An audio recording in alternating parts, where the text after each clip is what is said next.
Hey, what's up guys, and welcome back to the channel. And today we're getting into some unnerving Reddit horror stories. You guys have been loving the Reddit horror stories and I have loved recording them. I love these long story videos. They're so entertaining, scary, weird, and like the title says, unnerving. So these stories will be great and you'll want to stick around. And I just want to say thank you so much for stopping by. It means the world. Please like the video, subscribe to the channel, follow me on Instagram, follow me on Spotify, and like and subscribe here, like I said. And yeah, this video will be long enough already. So without further ado, let's get into some unnerving Reddit horror stories.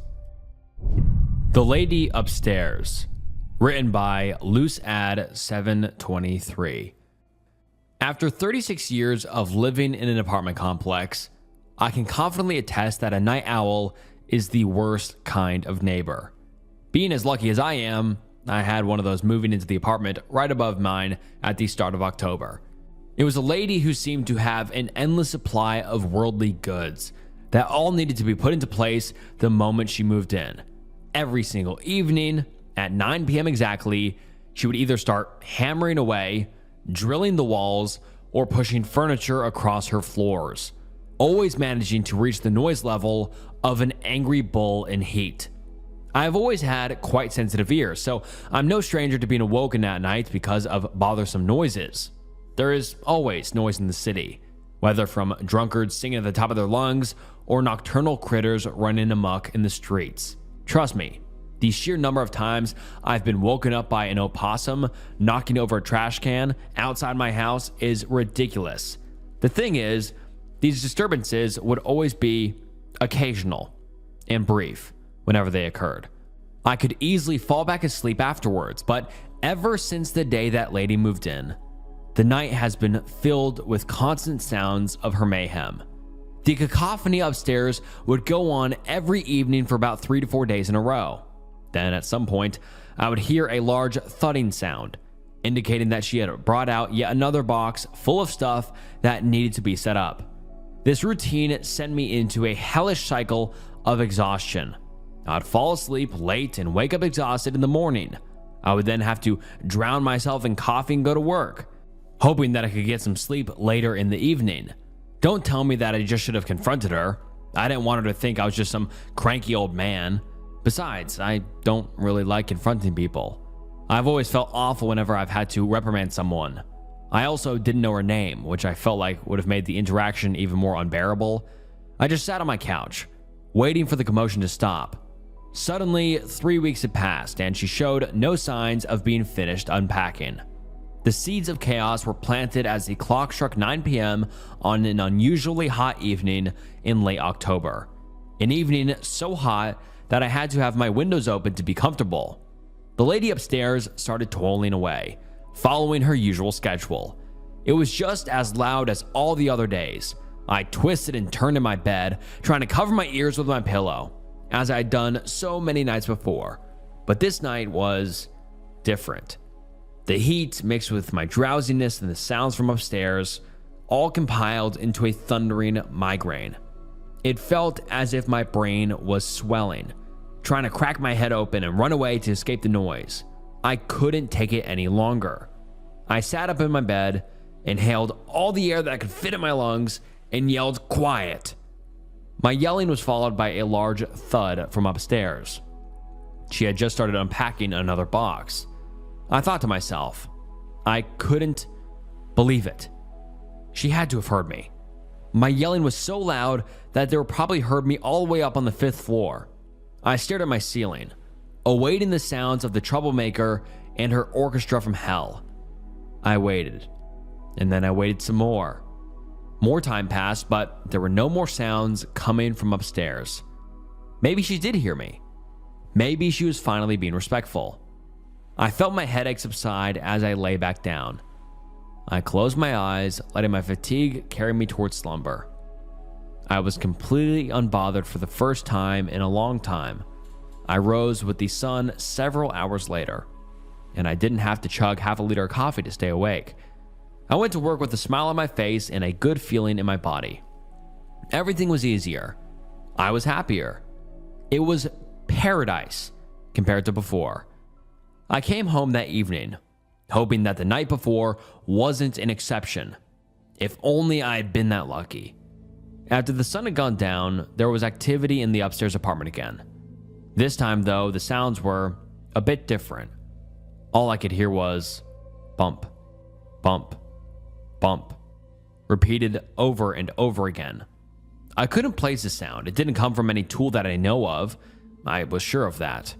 There were irregular pauses between the sounds, ranging from about 5 seconds to 10 seconds. It wasn't just heavy footsteps, that was for sure. The spaces between them were too big. It wasn't a hammer either. The sounds were much too quiet for that. This thought process continued as I lay in my bed that night, my wary eyes fixated on the ceiling. Maybe she's tapping her foot on the floor to a song, but the sounds are not rhythmical in the slightest. Maybe she's dropping a ball repeatedly, but why would she even do that? Is she a juggler? No, that'd be ridiculous. These were but some of the thoughts rushing through my head as these sounds kept resonating in the background. It was beyond the midnight hours before I fell asleep that night. When I woke up in the morning, the noises had stopped. I assumed that she had just started working on her apartment again. Throughout the whole day, at my work and when I went home, I silently prayed that I wouldn't hear those sounds from her apartment again, even though they were less noisy than normal. There was something about not being able to identify them that just made them much more annoying. To my dismay, however, the noises had begun anew by the rising of the moon. Bump, bump, bump. Lying in my bed that night, I was gritting my teeth out of sheer annoyance. I covered my head with my pillow again, but it was no use. I could still hear the sounds no matter how much I tried to keep them out. They made me feel as if someone was constantly poking at my brain, molding it like a piece of clay. Maybe it was revenge. Maybe, just maybe, she was mad about my yelling and was doing this to get back at me. Maybe she just wanted to drive me nuts with her antics. I tried to fall asleep, but it wasn't happening. The sounds from upstairs echoed in my head, much louder than any of the sounds that had been there in the weeks before. It was pure agony. My heart skipped a beat as my phone started ringing. I cautiously picked it up, wondering who was calling in the middle of the night. Hello? I mumbled. Peterson, where the fuck are you, man? We've been waiting for you for 45 minutes. Oh, hello, sir. I'm sorry, but my shift doesn't start till... I looked towards my window. The rays of sunlight had already broken through and cast light onto my floor. Shit. Sorry, sir. I'll be there in 15 minutes. I said as I got out of bed and hung up the phone. What followed was one of the worst days I've ever had in my life. I was a walking corpse with only one thing on my mind. What were those sounds? I eventually got home and I didn't care about relaxing. Relaxation wasn't even on my mind. All I wanted to do, and all I did, was await the sounds. I sat on my couch, staring at the ceiling, and like clockwork, the commotion started back up late into the evening. Bump, bump, bump. I couldn't take it another night. It was torture. I didn't care what she thought of me anymore. I didn't care about having to scold her. I stormed out of the door and up the stairs and pounded on the door. What is your fucking problem? The sound stopped, but I wasn't satisfied. They were going to start again. I wasn't fooled. I turned the door handle and walked inside. Her apartment was cold like night and as silent as a library. I walked into the living room, and that's where I found her. She was lying on her back at the foot of a small stepladder. She lay beside the corner of a wooden table. The corner was covered in a mixture of dried brown blood and long black hairs. On the side of her head was a crater of blood, hair, skull fragments, and brain matter. Both of her arms were mangled to the bone. A swarm of flies was nesting on her body. The windows in the living room stood open, taking in the autumn breeze and wafting away any smell of rot there should have been. As I stood there, taking it all in, I heard some skittering. I stared in disbelief as a chubby little form crept out from one of the moving crates on the floor, where it had likely been hiding from all the noise I'd made. It was a possum, currently unaware of my presence. It crawled over the body and started gnawing at the hand. Every time the possum ripped off a piece of flesh, the hand was lifted into the air before subsequently dropping to the floor, producing a light bump. I haven't slept since 2023. Written by Sad or Dead. He writes great stories on Reddit, so go check out his page. And now into the story. Growing up, I had two choices in life. I could follow in my father's footsteps as a farm equipment maintenance worker. It was a decent job with decent pay, but I always got this sense of dread whenever I walked by his workshop. It was this big, windowless building in a pale green color, and I always had this feeling that if I stayed there for too long, that place would eat me alive. So I went with the other choice in life, my mother. She was always larger than life, and she wanted me to be too. She was all about the hustle. When she and my father went separate ways, she took me and my sister across the country to Bangkok. She was the embodiment of Ot Prio Wa Kin Wan, roughly translated to endure the sourness and enjoy the sweetness later. She would take any job at any time and claw her way upward. So my sister and I turned out the same.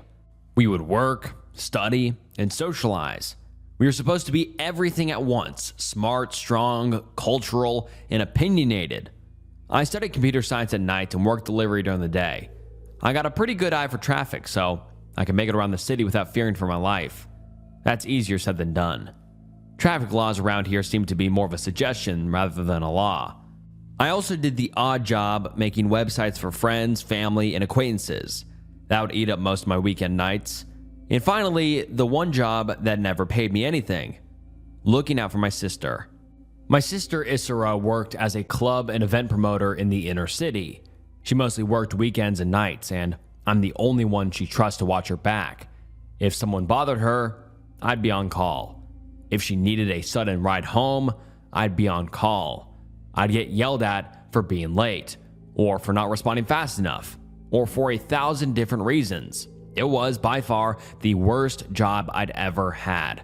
But family is family. I'd be working so much that the only time my friends would see me was when I came around to pick up Asara. They started to call me Lon or Lurk, something you would say when it's time to close for the night. I was the closing time guy. When I showed up, it was time to go home. Not the most fun nickname to be stuck with in your early 20s. When my mother passed away from pancreatic cancer in 2020, I'd just turned 21. I was put in a position where I had to support both myself and my sister economically.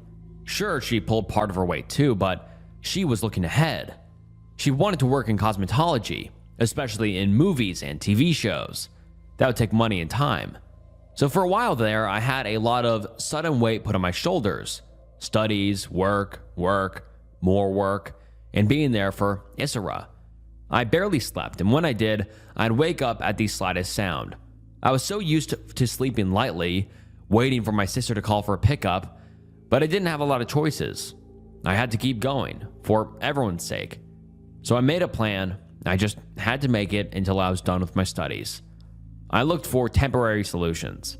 I'd take caffeine pills, but they ended up giving me a stomach ache. I tried this dextrose drink from a local pharmacy, but that thing almost gave me arrhythmia. I didn't want to try any heavier stuff, so I kind of gave up hope. Then I met a guy named Samyat. Samyat is a nice guy in the wrong kind of business. About 10 years older than me, but 30 years older at heart. To this day, I'm not sure what he really does, apart from co-managing a couple of downtown clubs. I think he buys things from places you shouldn't. Some kind of gray area importer. He was a part owner of a club where Isra worked on the weekend. The first time I met him, he was sitting outside the club with a cold beer, having a cigarette. He didn't look like the owner, so I sat down next to him to tie my shoe. He looked me up and down. "You just gonna sit down like that?" he asked. "You got an appointment?" "I need an appointment for a chair?" "For my chair, yeah." "You the boss?" "I'm a boss, yeah." I was too tired to care, and frankly, getting my sister fired from that place would have made my life easier, so I looked right back at him. "You don't look like a boss to me." I didn't know if he was gonna hit me or hire me, but he ended up belly laughing and offering me a cigarette. So I guess I made the right choice. I would spend about 1 or 2 nights a week at Samyat's club. He'd offer me a job, but the pay was awful, and I was busy with other things. I literally didn't have enough hours of the day to work for him. I think that was for the best, though. He was a great guy to hang out with, but he must have been an awful boss. Cheap bastard. Samyat had some sympathy for me, though. I was working hard to make ends meet, and he respected the hustle. He offered me a couple of side gigs. For example, picking up leftover credit cards at ATMs. There's a kind of ATM that takes a long time for the card to come back out, so a lot of tourists think it ate them, so they leave the card behind. Samyat paid a little for each card I could bring him, so I would walk around and pick them up while waiting for Isra to finish work. Every little bit helps. We developed a good friendship. I would show up an hour or so before Isra needed to pick up just to hang out with Samyat. We'd usually talk just about movies, cars, girls, whatever came to mind. I didn't have a lot of people in my life I could just talk to about nothing. And I didn't think he did either. We'd usually end up having a beer and chew betel nuts. They're these nuts that wrap in a leaf and chew. It gives you a pick-me-up that makes your mouth burn. It sums up Samyat pretty well. Legal, but spicy. But things took a turn when I was invited to a private party of his. See, I'd been up for 27 hours straight at that point. I've been working on a large project for my computer science class, and I've been hoping to get a couple of extra hours in at the delivery company. That, and a client needed me to redo their homepage after it got hacked. It was a perfect storm of a lot of little things all at once, and it drove me to exhaustion. But I still got to Samyat's party. He had a nice place outside of town. He'd invited some people from the club and some business associates. He had these parties about once every 6 months or so. It was a way to show appreciation and brag a little. Still, Samyat had pulled out all the stops. He'd felt sorry for me, seeing me work so hard, and he'd brought a guy there from a research institute. They needed people for a data entry job, and he thought it'd be my kind of thing. Problem is, I was so tired I looked like I was on drugs. I didn't even understand the guy was offering me a paid position. As the party died down, Samyat took me aside and sat me down for a chat. We chewed some betel nuts and he took off his sunglasses. The man didn't look me in the eyes a lot, so I knew something was up. "I worry about you," he said. "You're working too hard." I'm sorry," I said. "It's not that I don't appreciate this, but I just had so much to do." "Then tell me," he continued. "Tell me how I can help." "You don't need to do anything," I said. "I'm just glad to have a friend, you know?" I could see the wheels turn in his head.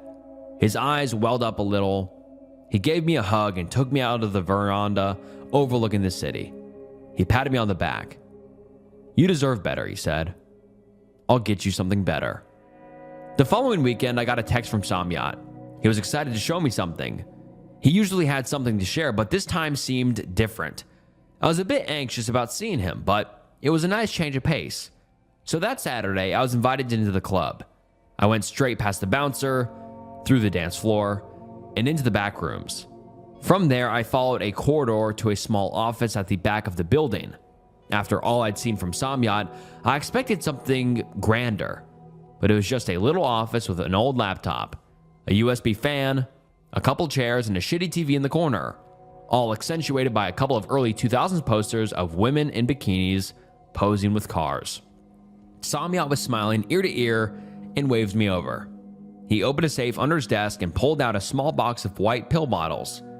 They were all sealed and unmarked, except for a small blue sunflower print on the cap. He sat me down and took a bottle out of his pocket to show me. "This is gonna help," he said. "Trust me." I don't do drugs, boss." "I know you don't. This isn't that." He showed me his phone and a conversation he'd had with the guy from the party, the one from the Research Institute. Apparently, he'd managed to get his hands on a couple of cases of an off-market stimulant. "I tried it myself," he said. "Going on 2 weeks now. It's a little miracle." "What does it do? What's the catch?" "No need to sleep anymore," he smiled. "1 pill, you're good to go for at least 18 hours. "No way." You might need another hour or so to recover when you finally go to bed, but apart from that, it's perfect. Doesn't make your piss smell, doesn't fuck up your hair, nothing. No way, I repeated. Too good to be true. Samyat sat down at his desk across from me, giving me a long look. You won't let me get you a better job, he said. Let me get you this, as a friend. I could tell he was being genuine. You could say a lot about Samyat, but he'd always been honest with me. I swallowed my fears and picked up one of the pills. I don't know, I said. There's got to be a catch. Never more than one a day, he said, or you'll get sick. And no more than 2 days at a time, maybe 3, but then you'll probably get a headache. Oh, and no drugs. What do you mean? There's a list of things drugs it reacts with, but you don't do that stuff, so you're good. What about caffeine? As long as you don't pour stuff like... Samyat picked up a small piece of paper and looked it over, reading from the list, and then a bunch of different hard drugs, crystal, booger sugar, etc. There goes my Friday night. Funny, Samyat scoffed. If you don't want it, it's fine, but no, I'll try one. And so I did. Taking that first pill was like breathing in after a deep dive. I felt lighter, but not high. I was just well rested, ready to take on the day. But there was also a slight chill to it, like a cold breath sweeping across my nerves. I looked at Samyat like I was seeing him for the first time. He got up and slapped his hands together with a grin. I knew it, he said. I knew this would be it. How much, I asked. For a bottle, how much? Take it, he smiled, pushing over the whole case. Guy owed me a favor. Really? You're giving it away? I'm just glad to have a friend. That night was the first time I stuck around to party with Samyat. For real. The man was a force of nature. He downed shots like they were water. He knew all the best food vendors on the block by name, and he'd ping-pong from after party to after party without breaking a sweat. I was just along for the ride. We ended up drunk on a beach, watching the sunrise. Not a blink of tiredness in our eyes. Our day was just getting started. No need for beetle nuts to keep us going. I wouldn't need those ever again. Next, you're gonna get a woman, he murmured. Then a job, a great job. You can fix anything, huh? That's why I'm the boss. No, I don't want to owe you anything, I said. You get that, right? You don't owe me anything. Kind of feels like I do. He asked me to show him the phone. I did. And he scrolled down to his number on the contact list. He tapped it, hovering his finger over the delete button. You can delete me today and never call me again. And that's up to you. Really? Really. He handed me the phone back and turned his attention to the sun. But for as long as you feel like it, I'm here, he continued. No strings. No strings? He shrugged and slid his final beer my way. It's just nice to be the good guy for once. The next day, lying in my bed, I was scared. I had no idea how my body would respond. It was a make or break moment where I'd find out if Samyat had screwed me over or if he'd really helped me out. I had a whole case of those pills stashed away in the closet. More than enough to keep me going for months. But I took his advice. Every 2 or 3 days or so, I'd give it a rest. So when I went to sleep that night, I didn't know what to expect. I had strange dreams. I dreamt I woke up in this barren world with a dead tree towering in the distance. There were no stars in the sky. It was desolate, but peaceful in a way. And I dreamt that there was someone there. In the dark. Someone looking for me. But I woke up long before they found me. I was a bit worked up, but it was just a dream. Those fleeting images rolled out of my mind faster than it took me to make breakfast. From that moment on, I decided to give these things a go. I would rest every 3 days or so, but until then, I was constantly on the go. I could work as many hours as I wanted. I could be up all night finishing projects left and right. I never missed a call from Asira. I could keep up with demands, and I could do it comfortable, without side effects. Sure, whenever I crashed, I'd dream about that place again. The dead tree, reaching for the moon, the desolate ruins, and somewhere out in the eternal night, something was looking for me, but it never had the time to find me. I'd always wake up long before it did. It was comfortable. efficient, and I could do it all. I had time to work a little with Samyat. Not anything big, but just little odd jobs here and there. He was fair, but didn't pay much. But then again, I was making more money than I knew how to spend. I got a second chance at an interview with Samyat's guy at the Research Institute, and that time around, I nailed it. It was just a low-level data entry job, but I could do it remotely, and it paid almost twice as much as my delivery job. I had to brush up on my English, but that wasn't a big deal. Isra and I had to learn it early on in our lives. My mother made sure of it. Isra had saved up enough money for her cosmetology classes, so I got some more time to focus on other things. I invested some time in a startup app with some guys from my classes, and we made some solid progress. Overall, things looked pretty good. Weeks turned into months, and months eventually turned into an entire year. I still had plenty of pills left, and I got into a healthy routine. I slept better, I ate better, and I had so much more time on my hands. It got to the point where I couldn't imagine going back to life without those pills. Still, I couldn't help but wonder what that place in between the wakeful world and my dreams was. That place in the starless night with the dead tree in the distance. Who were the dark shapes roaming the fields of black sand, and who was out there looking at me? I wouldn't think about it too much. I chalked it up as a weird side effect, but not much else. It didn't affect my everyday life, so why should I care? Fast forward to 2023. I was co-owner of a small company. No more data entry. We had an office and 5 employees. My nickname still stuck around, but it was more or less sarcastic. I was no longer the guy who showed up at the end of it all. I was the first in line. I would plan my come downs in a way that people never noticed. I had this reputation of working around the clock, and people just couldn't figure it out. I didn't share my secret with anyone. I figured there'd be some serious consequences if those pills got in the wrong hands. My sister worked a nice job at one of the local malls. One of the really big ones. Not just any old mall, it was very well paid. And she could support herself more than enough. She ended up moving in with a guy, and I got a place of my own. I could finally take a step up and get myself something nice. I still spend time with Samyat. He was the only other person in the world that knew of the pills. He'd stopped taking them though. He found them too distracting when it came to keeping a schedule. He was going steady with a lady named Wan, and he hated seeing her go to bed on her own. It was surprisingly sweet. And more pills for me, so win-win. In February of 2023, my sister got married. It was bad timing since I had a huge project to work on at the time. So even with all my available time, it was still not enough. So I had to do something Samyat advised against. I had to keep going for 5 days straight. Just 2 days more than the ordinary 3, but still. Now I didn't immediately notice anything. It worked just fine. But when I finally crashed, after almost a full week without sleep, I had the most awful nightmares of my life.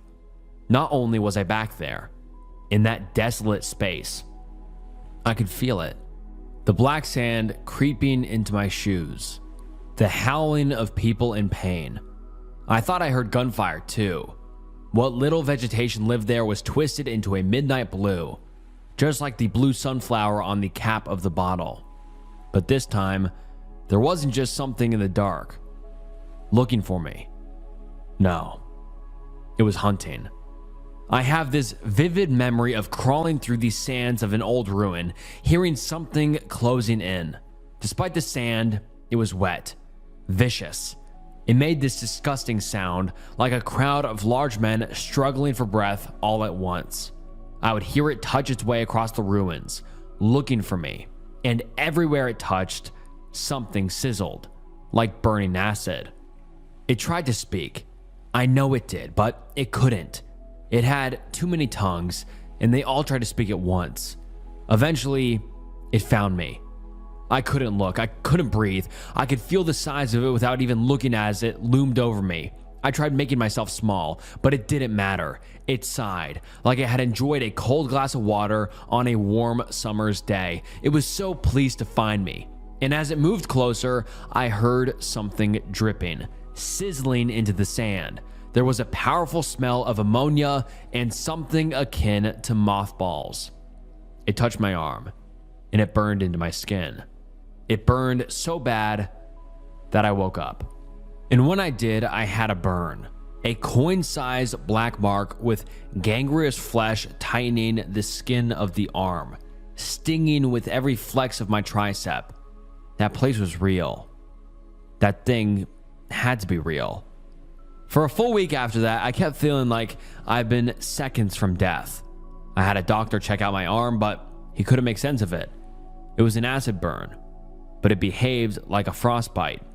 In the end, he had to make a small procedure to remove the dead skin, but it was overall fine. I just had to keep it clean and bandaged and be prepared for a nasty scar. But that thing had been so vivid. Days later, I could still smell it. I remember this one time when I was taking a shower, when I had to turn off the water. I thought I heard something sizzling in the other room. Wrapped in a towel, I peeked through the door, hoping against hope that I was just being paranoid. This time, I was, but what about next time? I swore off the pills. I was in a good place, and I didn't need them anymore. I'd gained everything I wanted. Sure, it'd take some time to get back to a normal schedule, but I couldn't go back there. No wonder we weren't supposed to take more than 2 or 3 pills in a sequence. If I'd been there a second longer, it would have taken my whole arm. Another hour, and I'd be dead. I decided to give it all back to Samyat. By that time, he had expanded his business a bit, but he'd calmed down as a person. He was a changed man. He was engaged to Wanwan, and he was trying to turn his life around. In fact, we hadn't seen each other for some time. He was a bit surprised when I called about meeting him in his office. I met Samyat in his downtown office late one Friday night. It was a strange feeling. There were people everywhere, but I still felt like I was alone. There was this thought crawling around in the back of my head, whispering to me that if I slowed down and really listened, I could hear that sizzling acid as it burned into the asphalt. So I kept my head down and tried to get into the music, the bass, the beat of the party, but it was all just superficial. I couldn't help but think back on that thing. Every time I heard a cough, a sneeze, someone clearing their throat, I thought that was it. It found me. I could feel the squelch of it in my ear, almost like a heat. But I made my way through the club and joined Samyat in his office. I put the pills on his desk and sat down across from him. "I'm done with them," I said. "They do something to you?" he asked. "Yeah," I said. I'm just done." "All right, no worries," Samyat nodded. "You okay?" "Not really." Despite not hanging out for a while, Samyat was his usual self. He put the pills away, sat down next to me, and handed me a beer. He'd installed the mini fridge next to his desk. The damn thing made more noise than a ceiling fan. "I'm not going to ask about it," he said. "You look like shit. I feel like shit. What happened to your arm?" "Frostbite." Samyat snorted but saw that I wasn't laughing. He opened his mouth but closed it again. Whatever had happened to me, he knew better than to laugh. Instead, he leaned over, looking worried. "Fuck the pills," he said. "You're sticking with me now, all right?" "All right." He made his best effort to keep me company that night. We had drinks, met some people, and sang some karaoke. I almost got into an arm wrestling competition with a drunk Dutch guy. It was nice, and for a moment, I didn't hear those awful noises. I didn't smell those awful smells. Later that night, I could feel myself growing tired. Usually, I would just pop one of the pills, but I settled for a classic instead. Beetle nuts. Samyat and I wrapped them up and bit down. It was nice to feel that familiar crunch and burn. It was a return to form in a way. It was the way things were supposed to be. By the end of the night, we ended up on that same bench, watching the sun. But this time, he was exhausted. He was nodding off over and over as he waited for a friend to pick him up. I was, strangely, not tired in the slightest. "Maybe you still got some of it in your system," Samyat mumbled. "Makes sense, right? I mean, bigger doses, take longer." "Probably," I nodded. "Or maybe it was the nuts." "Nah, they don't work like that. They're a kick, not a trip." By the time Samyat's friend came around to pick him up, he could barely keep his eyes open. He lumbered into the passenger seat and looked back at me one final time. "I'm getting rid of them," he said. "Don't worry, it's done. You'll be fine." But I wasn't feeling fine. Or rather, I was, but that was the problem. I went home and I still couldn't sleep. I went an entire day and I still couldn't sleep. I hadn't taken any pills for some time, but I was still up and about. I was getting worried, but I didn't know where to turn. Had I taken a pill by accident? I reached out to Samyat's contact at the Research Institute, but we couldn't talk about it over email since it was monitored, and this was hardly legal, so we decided to meet downtown later in the week. For the next few days, I was a wreck. I kept thinking about that place and that thing. I'd been up for so many days that I didn't want to think about what would happen when I returned. It would be waiting for me. I could feel it, hear it. I met the man from the Research Institutes in early morning. I paid for his coffee, but I didn't get any myself. He was an American in his 50s with a shaved head and a well-trimmed goatee. He hid behind a black baseball cap and wasn't much for small talk. I decided to get right to it. I explained the problem. After taking a larger than usual dose, I couldn't sleep anymore. He didn't look that surprised. "That only happens when you take stimulants," he said. "Didn't he warn you?" "I haven't taken anything," I said. "I don't do drugs." "You sure?" he asked. "Nothing." "Does alcohol count?" I asked. "Beetle nuts, caffeine?" "What? No, that..." He stopped for a second. His eyes turned away as he thought about it. He brought out his phone and checked something, then nodded. "Beetle nuts," he nodded. "That's high in arcoline." "High in what?"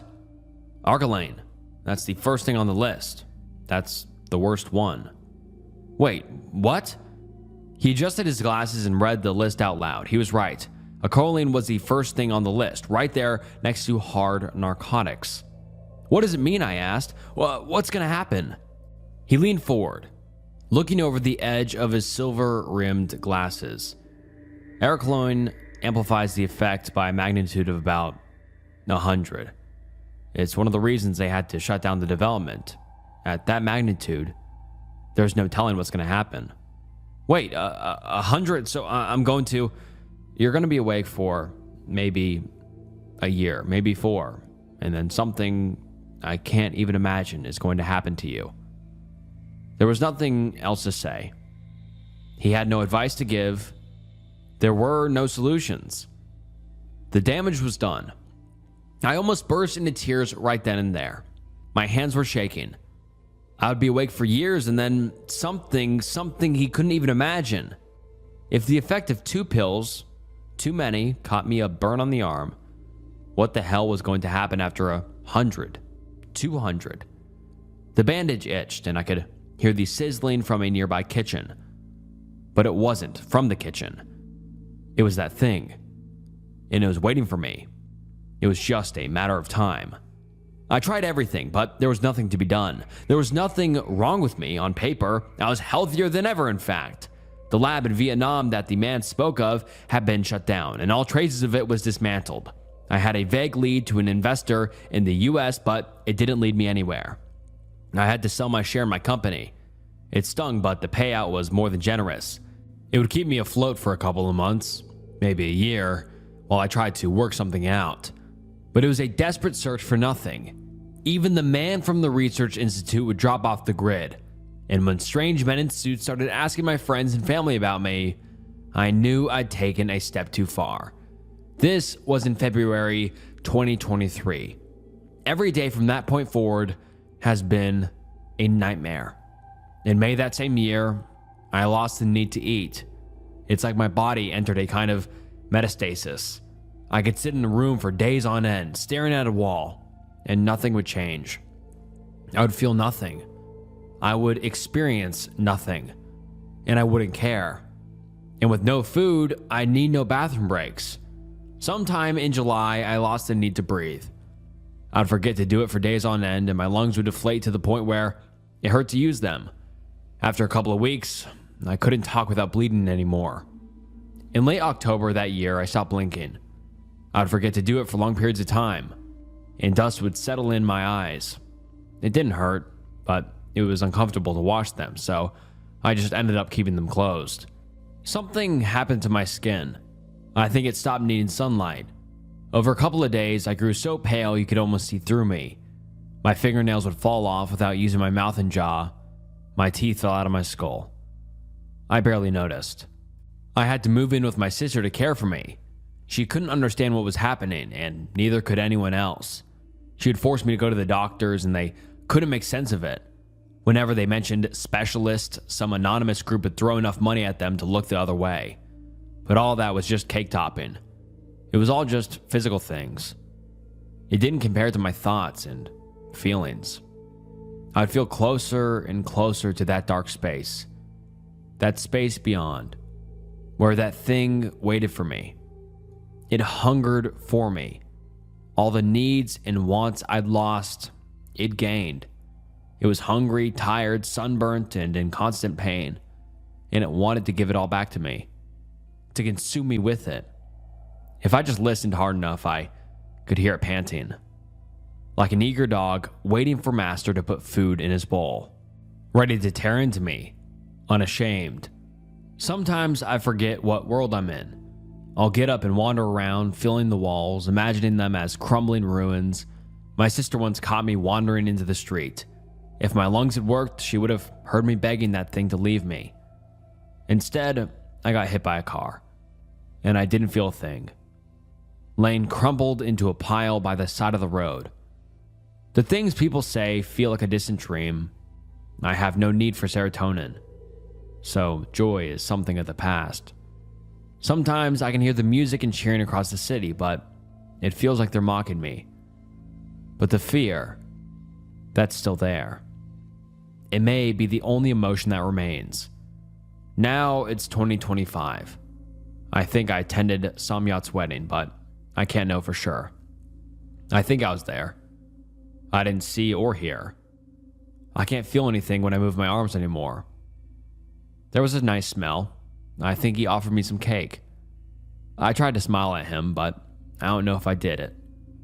I've written this with great effort over several weeks. My sister has helped.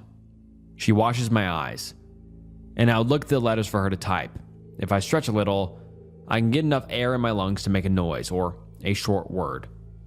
Sometimes at night, when my sister is not here, I think I can hear something outside. Not just in my mind, but on the street. I think they're watching me. I think they're curious about what happens when I go to sleep. Or maybe they're scared. It's funny in a way. They called me Lurk. Closing time. It's fitting. I can't help but think I should have stayed with my father, maintaining farm equipment. I wish I could dream of seeing those pale green walls again. I had to finish this in a hurry. I think the effect is wearing off, like the man said it would. Yesterday, I yawned. Today, I'm tired. Good night, Bangkok. The Worth of a Life by Rain. What would it take for you to kill a man?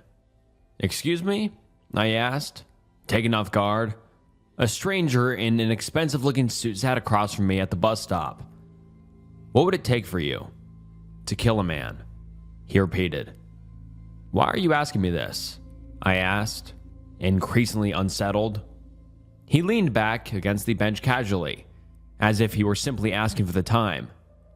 Because I want to know, David, he said, his face expressionless. How do you know my name? I asked, a chill running through me. This was getting creepy. Who are you? The stranger leaned forward and looked me in the eye. His stare was cold and unwavering.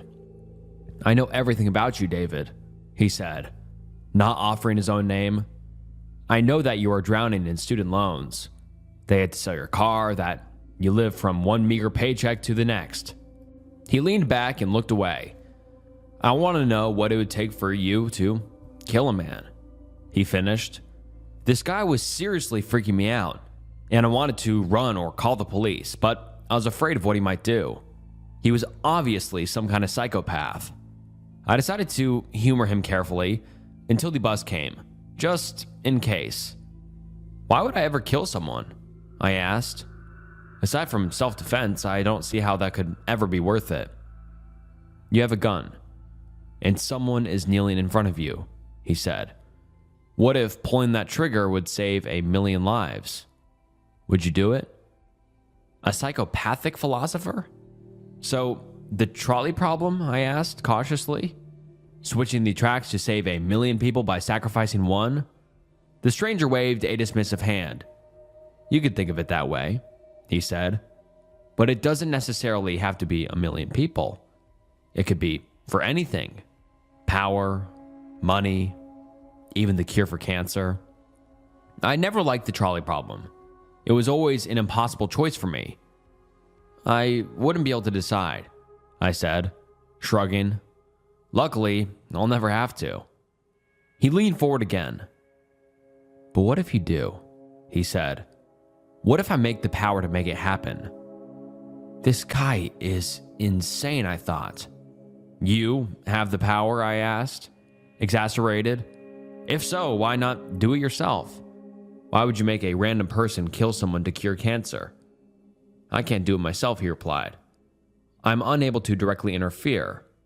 I can only act when someone, of their own free will, and by their own hand, provides me with a soul to do so. I leaned back and crossed my arms. Prove it, I said. Prove that you have the power to do this. Like I said, I'm unable to act, he said. However, I can tell you that when you were 10 years old, you found a frog in a secluded field. You named him Jim. You would return weekly to see him until one day he was no longer there. You had a crush on Jenny in high school, he continued. You still think about her. You want to call her, but keep putting it off. You're planning to visit your brother's grave tomorrow, he said. 2 days ago, a conversation with a coworker reminded you of him. You were going to buy flowers later today from the florist on 7th Avenue. Is this satisfactory? The stranger asked. I sat there, frozen in shock. I had never told anyone about any of that. Ever. No one knew but me. It was impossible. Undeniable proof was staring me in the face. There was no other way that he could have known. It took me a moment to find my voice. Okay, I said shakily. So you need me to kill someone? Kill one person to save others? What you kill for is up to you, he said. You can receive anything you wish. The stranger stood up. You have 20 minutes to decide, he said, looking down at me.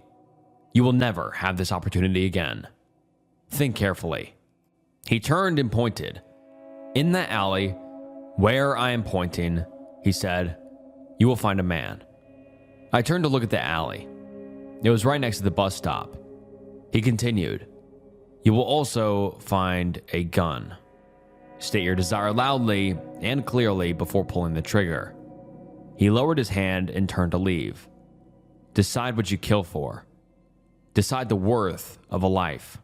The stranger started walking away. Remember, 20 minutes, he said, his voice fading. Will you pull the trigger? I looked at my watch, then slumped back on the bench, overwhelmed. What should I do, I thought. Was there actually a man in that alley? A man who would live or die depending on my decision? Was it worth of a life? Was it more lives? I could save the unsavable, cure the uncurable, find the cure for cancer, fix climate change, discover the secret to immortality, a world without suffering. Just one life lost to save countless others. But what about money? I could be rich, never work another day in my life, debt erased, no longer struggling, barely making enough to survive, a life of unparalleled luxury for one pull of the trigger. Power, I could rule nations, change the course of history, every law, every war, every scientific pursuit guided by my hand. No one could stop me. Unmatched potential achieved by removing another's. My thoughts were racing. What about the person I would kill? Did they have family? Friends, were they like me, with their own hopes and dreams? Their entire life gone with one bullet. It would be my fault. It would be my decision that they should die. Their innocent blood would be on my hands. Forever. 15 minutes had passed. Do the ends justify the means? Should I kill them? Or do the means justify the ends? Should I let them live? I kept looking at the alley. I had never been so stressed in my entire life. I could barely think. I had to decide. I had to decide now. I jumped up and started walking toward the alley. There was no choice. I had to do this. The world would be a better place in exchange for one single life. My steps carried me closer. It had to be done. I would make sure they were remembered forever as a hero. Someone who saved the world. Just do it. Keep walking. My heart was aching, tearing itself apart. Get there. Pull the trigger. My legs were so heavy. End a life. I struggled to keep moving. I was almost there. I have to. 10 feet from the alley, my legs gave out. I fell to my knees. Tears rolled down my face. I couldn't breathe. I looked down at my hands. They were blurry, shaking uncontrollably. It was too much. I can't do it, I whispered, sobbing. I can't do it. I couldn't kill someone innocent, for a world they would never see. My decision was made. I would not pull the trigger. Trying to control my trembling hands, I pulled out my phone and called the police. It was clear to me now. It couldn't be measured. The worth of a life. Soon after, the police arrived. They couldn't find the stranger I'd been talking to. They did, however, find someone in the alley. Someone holding a gun, waiting for me. There's something in the forest pretending to be a person by decisive unluckiness. The bus ride out was long and quiet. I spent most of it either staring out the window or drifting in and out of sleep. I was the last one aboard after a few passengers trickled off in small rural towns. The bus suddenly came to a halt, and a distraught man got aboard. He stumbled down the aisle, sat across from me, and began to scribble intently into a battered, leather-bound book. He looked older, maybe in his 60s, tired-looking, wearing well-worn and dirty hiking gear. He spent the whole ride either writing or flipping through the pages. About an hour before my stop, the bus driver called out, "Rainham National Park Ranger Station." The man abruptly stood up and rushed to the front of the bus. He searched his pockets frantically, then slapped some loose change onto the fare counter before darting off without saying a word. Sometime later, the bus driver called out my stop. As I was about to exit, I noticed that the man from earlier had, in his hurry, left his book on the seat behind the driver. I figured I'd keep it safe. If I saw him again on the trail, I could return it, or I could hand it over to the rangers on my way back home. The trail was empty except for the occasional deer or rabbit darting between the trees. I spent hours listening to the crunch under my boots, bird calls, and the rustle of leaves and pine needles. As the sun crept closer to the horizon, I figured it was time to set up my camp for the night. I found a suitable spot next to a small stream and began unpacking my backpack.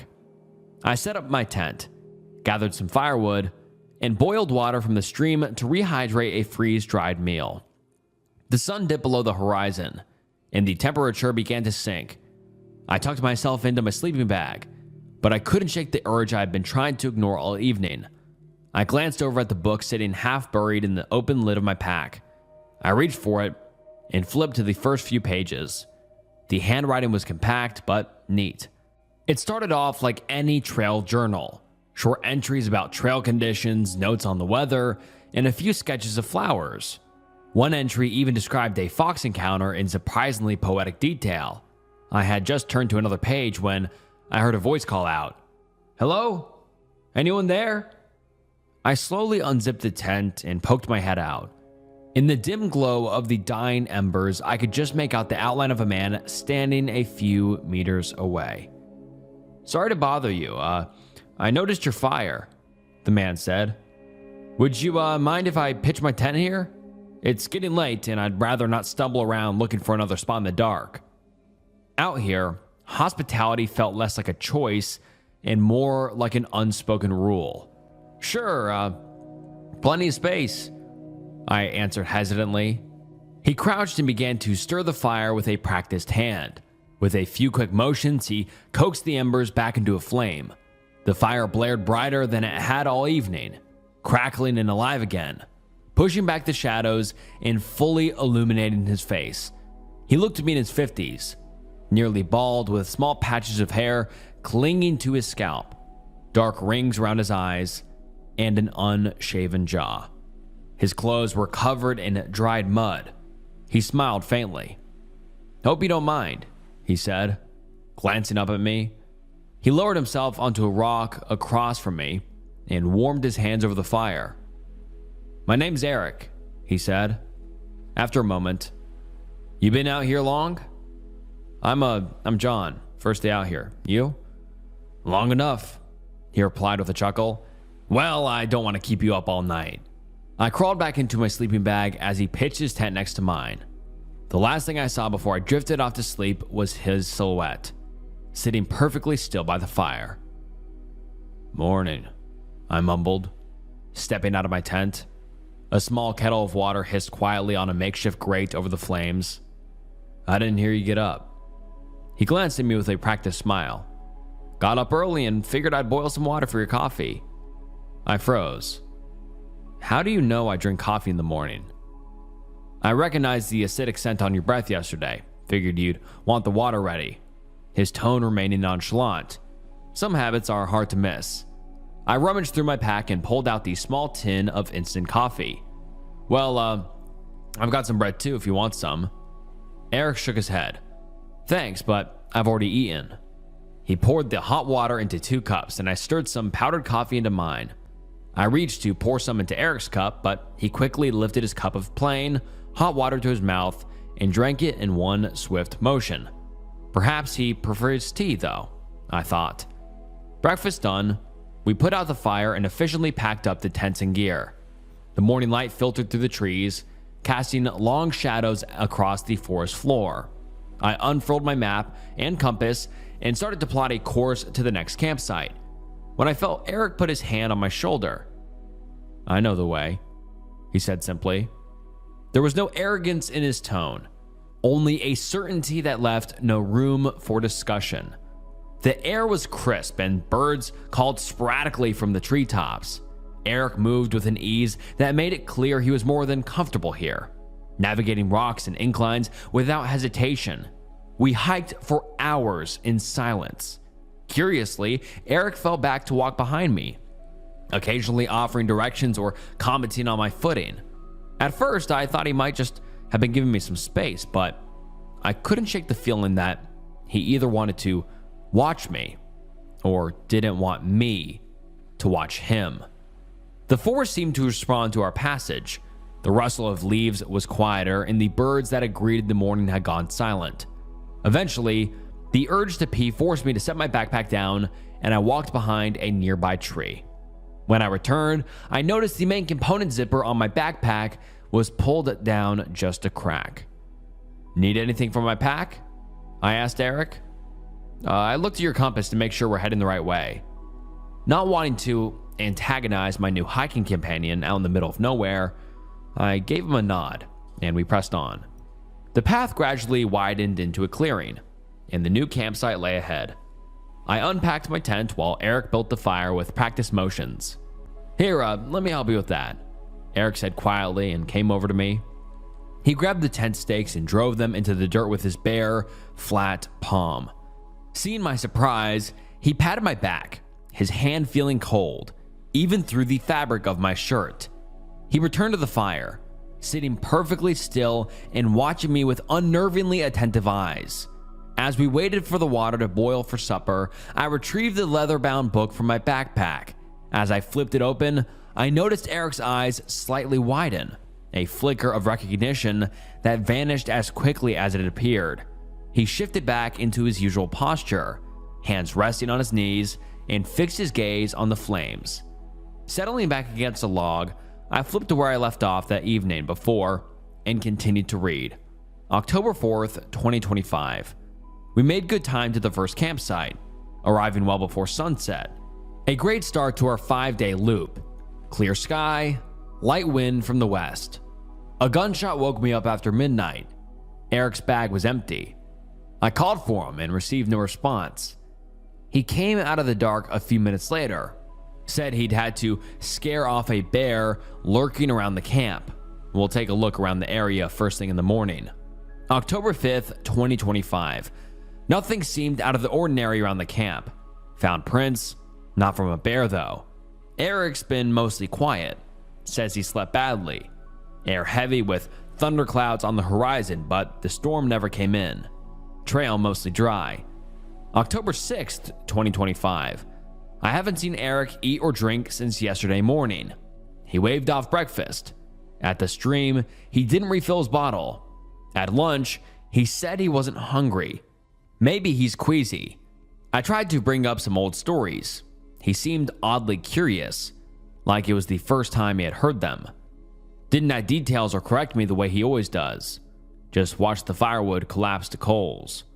Otherwise, it was very humid and a full moon helped to light up the forest at night. October 7th, 2025. I woke up twice last night. Eric was still up.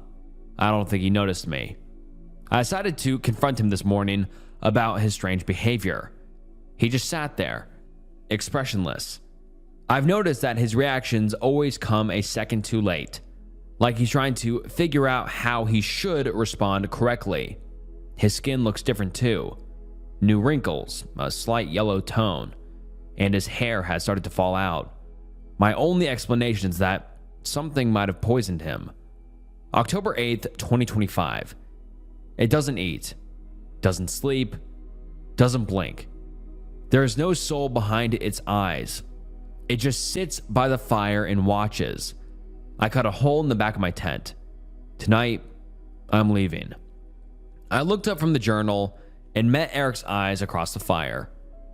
For a moment, neither of us moved. Then, without breaking eye contact, he said calmly, "The water is ready." My hand shook as I fumbled with a pack of dried chicken and poured in the hot water. The plastic crinkled loudly in the silence. Eric shifted slightly, the firelight flickering across his face. He opened a small pack of chicken, picked out the pieces of meat with his bare, dirty fingers, rinsed off the sauce in the boiling water, and swallowed the pieces whole. After some time, he spoke. "These woods are old. They have stories if you know how to listen." "What kind of stories?" I asked, careful to not let my unease show. "Well, there's one about a creature that's been here longer than any map or trail. Most people think it's just a local legend, but I've seen signs that suggest otherwise." He leaned forward, and for a moment his face held what might have been a look of sorrow. "They say a long time ago, there was a man who lived not far from here, a hunter, clever and strong, but with a hunger in him that no food could satisfy. He began to hunt not for deer, not rabbit, but people. Travelers, wanderers, anyone foolish enough to stray too far into the woods. He ate their flesh, wore their skin, and thought himself above the laws of men. For his crimes, God, or maybe something older, cursed him to walk the forest forever, never resting, never belonging. To torment him further, they say he was given a gift. He could take the shape of any man or woman and wear any face he desired. I could study them, live beside them, almost fool himself into believing he was human again. Almost." Eric stirred the fire with a stick. No matter how much he learned how to laugh, how to cry, or how to tell stories, something always betrayed him. His reflection came back wrong. His eyes were void of a soul. And when people noticed, when they looked too closely, well, he had to feed. He paused, letting the silence fill the clearing. They say he still walks these woods, listening, learning, hoping that someone will mistake him for a human. Yes, spooky story, I muttered, no longer able to meet his eyes. My mind raced. Should I make a move, bolt into the forest and risk being caught in the dark, or stay and act like nothing had changed? Every instinct screamed to run, yet my body was frozen in place like a statue. I studied the features of my companion, and with every glance, my stomach twisted tighter. His skin was pale and patchy, loose in some places, and stretched too tightly over bone in others. Yellowed with hints of purple bruising around his neck. It looked as though it had begun the early stages of decomposition. Even his breathing seemed off, shallow and deliberate, as though he were carefully measuring the amount of air in each inhale. And yet, I had been blind to the truth, staring me in the face. I curled my hands in a fist to keep the shaking from showing, forced myself to breathe evenly and to keep my expression neutral. My mind raced to find the right words, a way to break the tension. I rubbed at my eyes, feigning a tired yawn, and muttered something about turning in early, hoping that my voice didn't reveal the dread that had solidified inside me.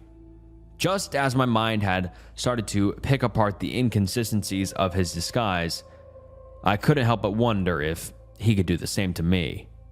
I slipped into my tent and pulled the zipper closed with slow, careful hands. My fingers shook as I unfolded the map, the paper crackling far too loudly. I traced the lines with a finger, estimating the nearest road at just over 40 kilometers away. The problem was, I couldn't even be sure of our location.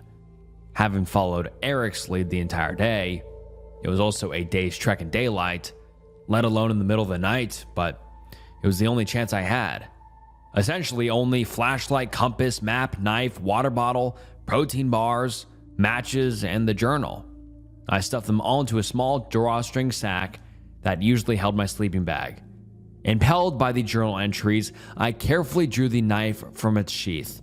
I gripped the knife with both hands to steady it and pressed the steel into the tense nylon until it parted with a faint hiss. I eased myself through the slit, every rustle of the fabric thunderous to my ears, and slipped into the darkness just beyond the firelight. The forest stretched on without end. The only sounds were my rasped breath and the thud of my heartbeat. Beneath it, faint at first, there was something else, a low murmur at the edge of hearing, like someone whispering in the distance. As I ran closer, the sound grew into the unmistakable rush of water. The river was wider than I'd hoped. The moonlight glinted across the surface, silver streaks breaking into shards where the current churned. I hesitated at the riverbank, weighing whether to wade through the freezing water or search for a way around, when a sudden crash echoed from the direction I had come, twigs snapping, branches splintering. Something was moving fast and coming straight towards me. I ripped the sack from my shoulders and hurled it across the water. It landed with a thud on the gravel on the far shore. I stepped into the water. The cold was immediate and brutal, stabbing like needles up my legs. The current nearly swept me off my feet. It wrenched a boot loose from my left foot and dragged it downstream. I waded toward a massive tangle of driftwood caught against some rocks. My body pressed against the slick wood as I slowly submerged myself until only my eyes broke the surface. I forced myself to stay still, every muscle locked. It crawled from the trees on all fours, its limbs bending in impossible directions, moving with an unnatural elasticity. Its spine arched grotesquely, inverted like a demonic contortionist. Eric's head was twisted around on its own neck with eyes staring forward.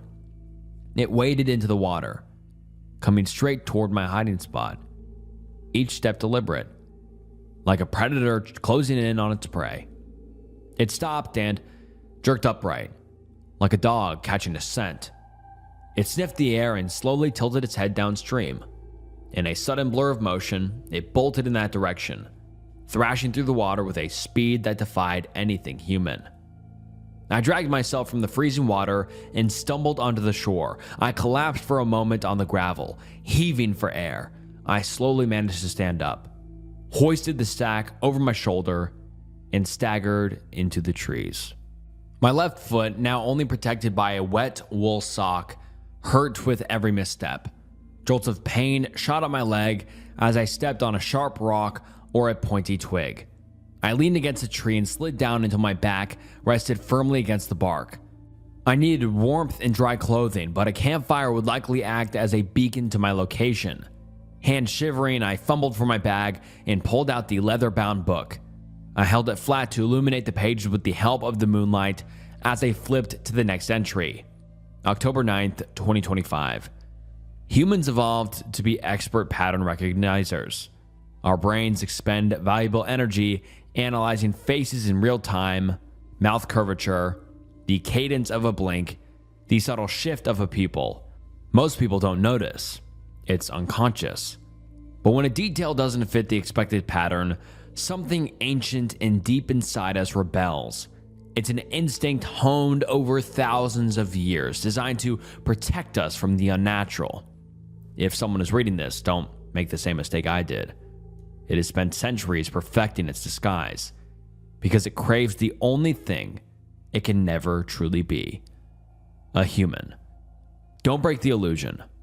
Not for a second. Not even in your thoughts. I pushed myself off the tree, every joint stiff, and started walking. I forced my steps to be silent and careful. I waded back across the river. My destination was just a short distance away. On the riverbank, I found a trail of broken branches and followed them until I saw a faint glow flickering between the trees ahead. The campsite looked unchanged. The familiar silhouettes of the tents stood exactly where we had pitched them, but there was no sign of Eric. I stripped off my soaked clothes, hung them over a branch, and dug out a dry set from my bag. I sat down next to the campfire and stretched out my hands to feel the warmth.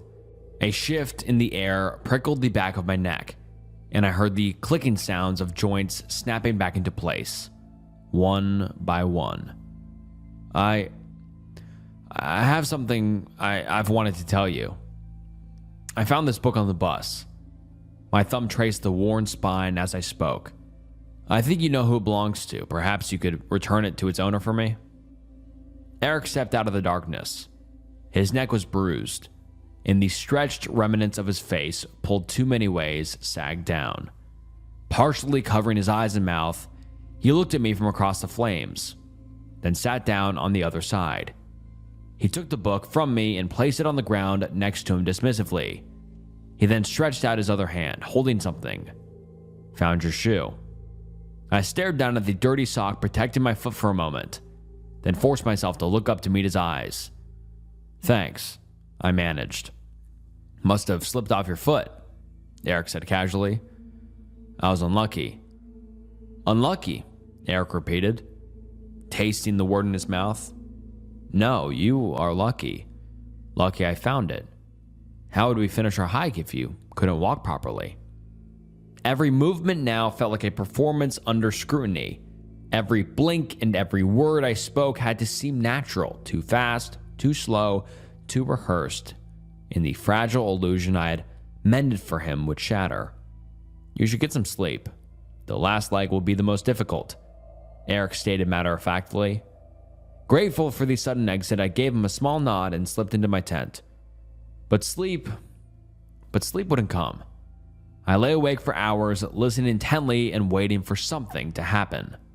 Morning soon arrived, and I emerged from the tent to find Eric exactly where I had left him, though something was different. The item that had kept me alive was gone. As we packed up the tents for the last time, I spotted the now blackened and gray remnants of leather and paper in the fire pit. The trail was uneven and littered with slippery rocks, wet from overnight dew. Concentrating on each careful step gave me a brief mental reprieve from the predator I could feel stalking just a few paces behind me. As I stepped out of the tree line and onto the road, the footsteps behind me abruptly disappeared. I turned and looked back into the dark woods I had spent the weekend trapped in. The only traces of him were quadrupedal prints pressed into the dirt beside my own boot prints. My mind replayed every moment of the last few days like a nightmare I couldn't shake as I waited for my ride home. The bus rumbled as it pulled away from the stop. I leaned back in my seat, the window cool against my temple, and let out a slow breath. After a while, I slipped a hand into my jacket pocket and felt something dry and brittle. Charred scraps of paper rested in my hand. The edges were blackened and fragile, but the writing was still legible. I took out my phone and opened a blank note. I'm doing my best to recount everything that has happened while the memories are still vivid and fresh in my mind. And alright guys, that wraps up some unnerving Reddit horror stories. Would you like to see more videos like this in the future? If so, please comment down below your thoughts, like the video, subscribe to the channel, follow me on Instagram, and follow me on Spotify. It means the world. I appreciate your guys' support. Thank you so much for watching to the end of the video. It helps so much. And comment down below, would you like to see longer videos, shorter videos, or this same length? I read every single comment, so please comment down below. Check out some other videos on the channel. I appreciate you guys watching. And this was Snook, and I'll see you next time. Bye. Hey, what's up guys, and welcome back to the channel. And today we're getting into some creepy 4chan horror stories. And oh boy, today's stories are just so scary, horrifying, and just downright creepy. So you'll want to stick around. And these are just some of the best stories I have ever read from 4chan. And they just kept me on the edge of my seat the entire time. And before we get into it, make sure you like the video, subscribe to the channel, follow me on Instagram and Spotify. It helps out so much. And this video will be long enough already. So without further ado, let's get into some creepy 4chan horror stories. Last night's phone call. I just want to tell somebody this story. It fits here, I think. You'll see why I really can't tell my husband. So, my husband, let's call him Joe. Joe has been an attorney for about 12 years, and for the past 6 years, he's been working as a public defender if the state appoints him to represent a criminal, or a criminal defense lawyer if a person hires him to represent a criminal. He specializes in, and therefore primarily does, appellate cases, and so most of his clients are convicted felons. Think what you want about what he does for a living, but I can tell you for sure, he is a good guy with a strong belief that he's protecting all of our constitutional and human rights with the work he does. He's been spending a lot of time with his current client during this preparation phase of his case, and this means he has to spend a lot of time out at the prison. His client is a high-profile felon, twice convicted of a capital murder.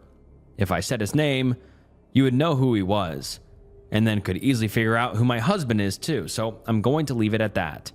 Regardless, this guy is on death row, awaiting execution for 2 capital murders. But unlike the great majority of his past clients, my husband believes this man is 100% innocent. His client was convicted of killing an acquaintance and her son. There wasn't any physical evidence of the crime to speak of.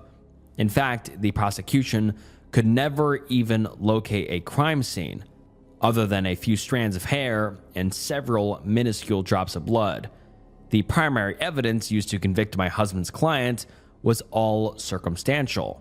Some emails, a couple of past incident reports involving my husband's client and the victim, a theoretical timeline established by some sketchy eyewitness accounts, video surveillance at a gas station a few blocks from the location where the remains of the victims were finally found, and a 911 call from an unidentified male on the night the prosecution alleges the crime was committed. That's shaky evidence at best. But when the person is an ethnic minority in a pro-capital punishment state, you'd be amazed how little the DA sometimes needs to convince 12 people to send somebody to the gas chamber. To be clear, my husband Joe isn't gullible. He's probably the smartest person I know, and he is well aware that most of his clients are actually guilty of the crimes they have been convicted of. In fact, this is only the 3rd time in his career he believes he is defending a totally innocent man. So with such a high-profile client and an appeal that will hopefully end with the freedom of a wrongly convicted man, for Joe, this case is a career changer. A life changer, really. He has put everything he has into it, sacrificed so much, and to free an innocent man from prison and save his life. This would validate every belief Joe has ever had about himself and why it is so important that he's doing the work he does. This is one of the reasons that I'm feeling so anxious about what happened last night, and the main reason that I can't say anything to him about what happened. When my husband makes the drive home from the prison, usually he leaves there at about 10 p.m. and it takes a little over an hour to get home. We talk on the phone, he calls me as he's driving away, and we stay on the phone together as he goes through whatever drive-thru he's getting his dinner at, and then all the way until he parks the car in our garage. Normally, we don't talk about his case. We just talk about regular life stuff. What should I get at the store tomorrow? I gotta tell you what my sister said. Why is this stupid lawn dying? You know, stuff like that. It's a nice way for him to unwind from the day, I think. Usually when he calls, I'm already in bed. But I had a pretty tough day at work yesterday, and I had a pounding headache when I got home. I didn't even feel like eating. After I changed into my sweats, I took 4 Advil with a glass of wine. I know, don't do that. And then I got in bed and turned on the TV. I probably fell asleep around 9, and when the phone rang at 5 to 11, it woke me up. My phone said, "Love of my life, Cell." That's his personal cell phone.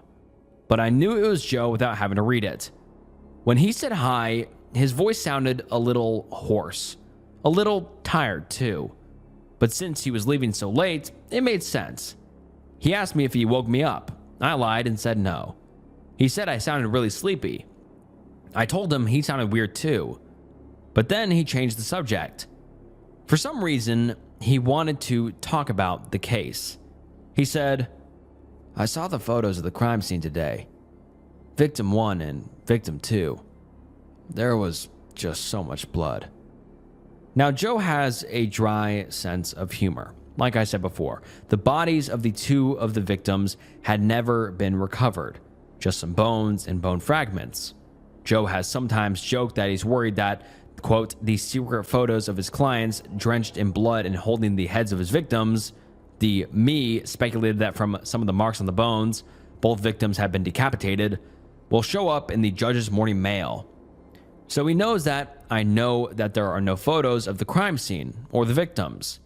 "Yeah, right," I said. He was joking, of course. "I bet you found the knife too." "You mean the axe?" "Nobody will ever find that axe." He laughed a little. A little morbid humor is sometimes what keeps things sane when you work for convicted felons. "How far away are you?" I started to ask, but he interrupted me. I remember exactly what he said too, and today I can't get it out of my head. "You know, that first swing at her, the boy tried to grab the blade to stop it mid-swing. Can you imagine? Like little 12-year-old fingers are going to stop the blade of an axe in mid-swing. It was probably a good thing that he went into shock when his fingers came off, though. Made it a lot easier on everybody. It takes a lot of chops to actually get somebody's head off." Even for Joe, I thought this was overboard. I'd never heard him talk like this, and especially about this case. His statement was shocking. It sent a shiver up my spine, but then I thought about it. Stress and work exhaustion can make people do and say strange things, and I know that Joe has been under a huge amount of stress lately and has been working nonstop for months. So instead of reacting to what he said, I reacted to what I thought he was feeling. "It's okay, Joe. It's going to be over soon," I said. "And then we'll go to our beach house just like we planned and spend at least 2 weeks remembering what life is supposed to be like, right? We bought a wreck of a beach house about 3 years ago and have yet to spend any real time there. Joe and I both looking forward to fixing it up." I heard him inhale, jagged breaths, as if he was about to start crying. I said something like, "He's an innocent man, Joe, and you are saving his life by proving it. Your case is solid. You know the truth." I really wanted him to remember that. I thought it would help. Joe didn't really respond, so I thought it was a good time to change the subject. "So, are you gonna stop tonight?" I asked him. "I'm never going to stop," he whispered. And then I heard the garage door open, which made me jump practically out of my skin. "You're here already," I said into the phone. There's no way he got here so fast, but the call had ended. I heard the back door open and the sound of footsteps coming towards the bedroom. I would be lying if I said that, considering everything, I wasn't afraid. When Joe opened the door, I felt a huge amount of relief at the sight of him, but I was confused, especially considering how he sounded on the phone. He didn't look sad, he didn't look tired, and he didn't look stressed. In fact, he was happier than I think I've ever seen him. He sat beside me on the edge of the bed and hugged me tight as he told me the case was over. The new AG wasn't even going to go through with the trial. In a deal Joe had made just that evening, the state is allowing his client to plead guilty to second-degree murder and commuting his death sentence. Considering time served and his client's good behavior, Joe thinks he'll be out of jail in just a couple of weeks. It's over. Joe won. But the phone? I started to ask him. He told me his work cell was dead. He forgot the charger at the office. While he was hammering out the details of the new agreement with the AG at the prison, he gave his personal cell to his client to play a game. With all the excitement, Joe accidentally left his cell phone with his client and only realized it when it was too late to go back and get it. No big deal, he said. He'll get it tomorrow. Then he said he was sorry for not calling me. The following information is now almost impossible to find due to media blackouts and censorship efforts launched by the British government. I am able to relay it purely because I had taken copious notes in a loose leaf notebook and was prepared to flee my residence within minutes of deeming it necessary. The events described below have been heavily investigated by members of an online community that is no longer in existence and have been confirmed by multiple sources. In most instances, the sources of the information were posting on social media websites. These postings rarely stayed up for more than an hour, and after the first day of the event, were likely being removed automatically by programs presumably set up by the government. In cases where the sources was different, I have specified its origin. Numerous details surrounding this story have been left out due to a lack of multiple sources. And I guess that's just the author of this 4chan thread and what he said. And then he continues saying, on July 27th, 2013, at around 11 a.m., a large portion of the Cairngorms National Park in Scotland was cordoned off by the British military.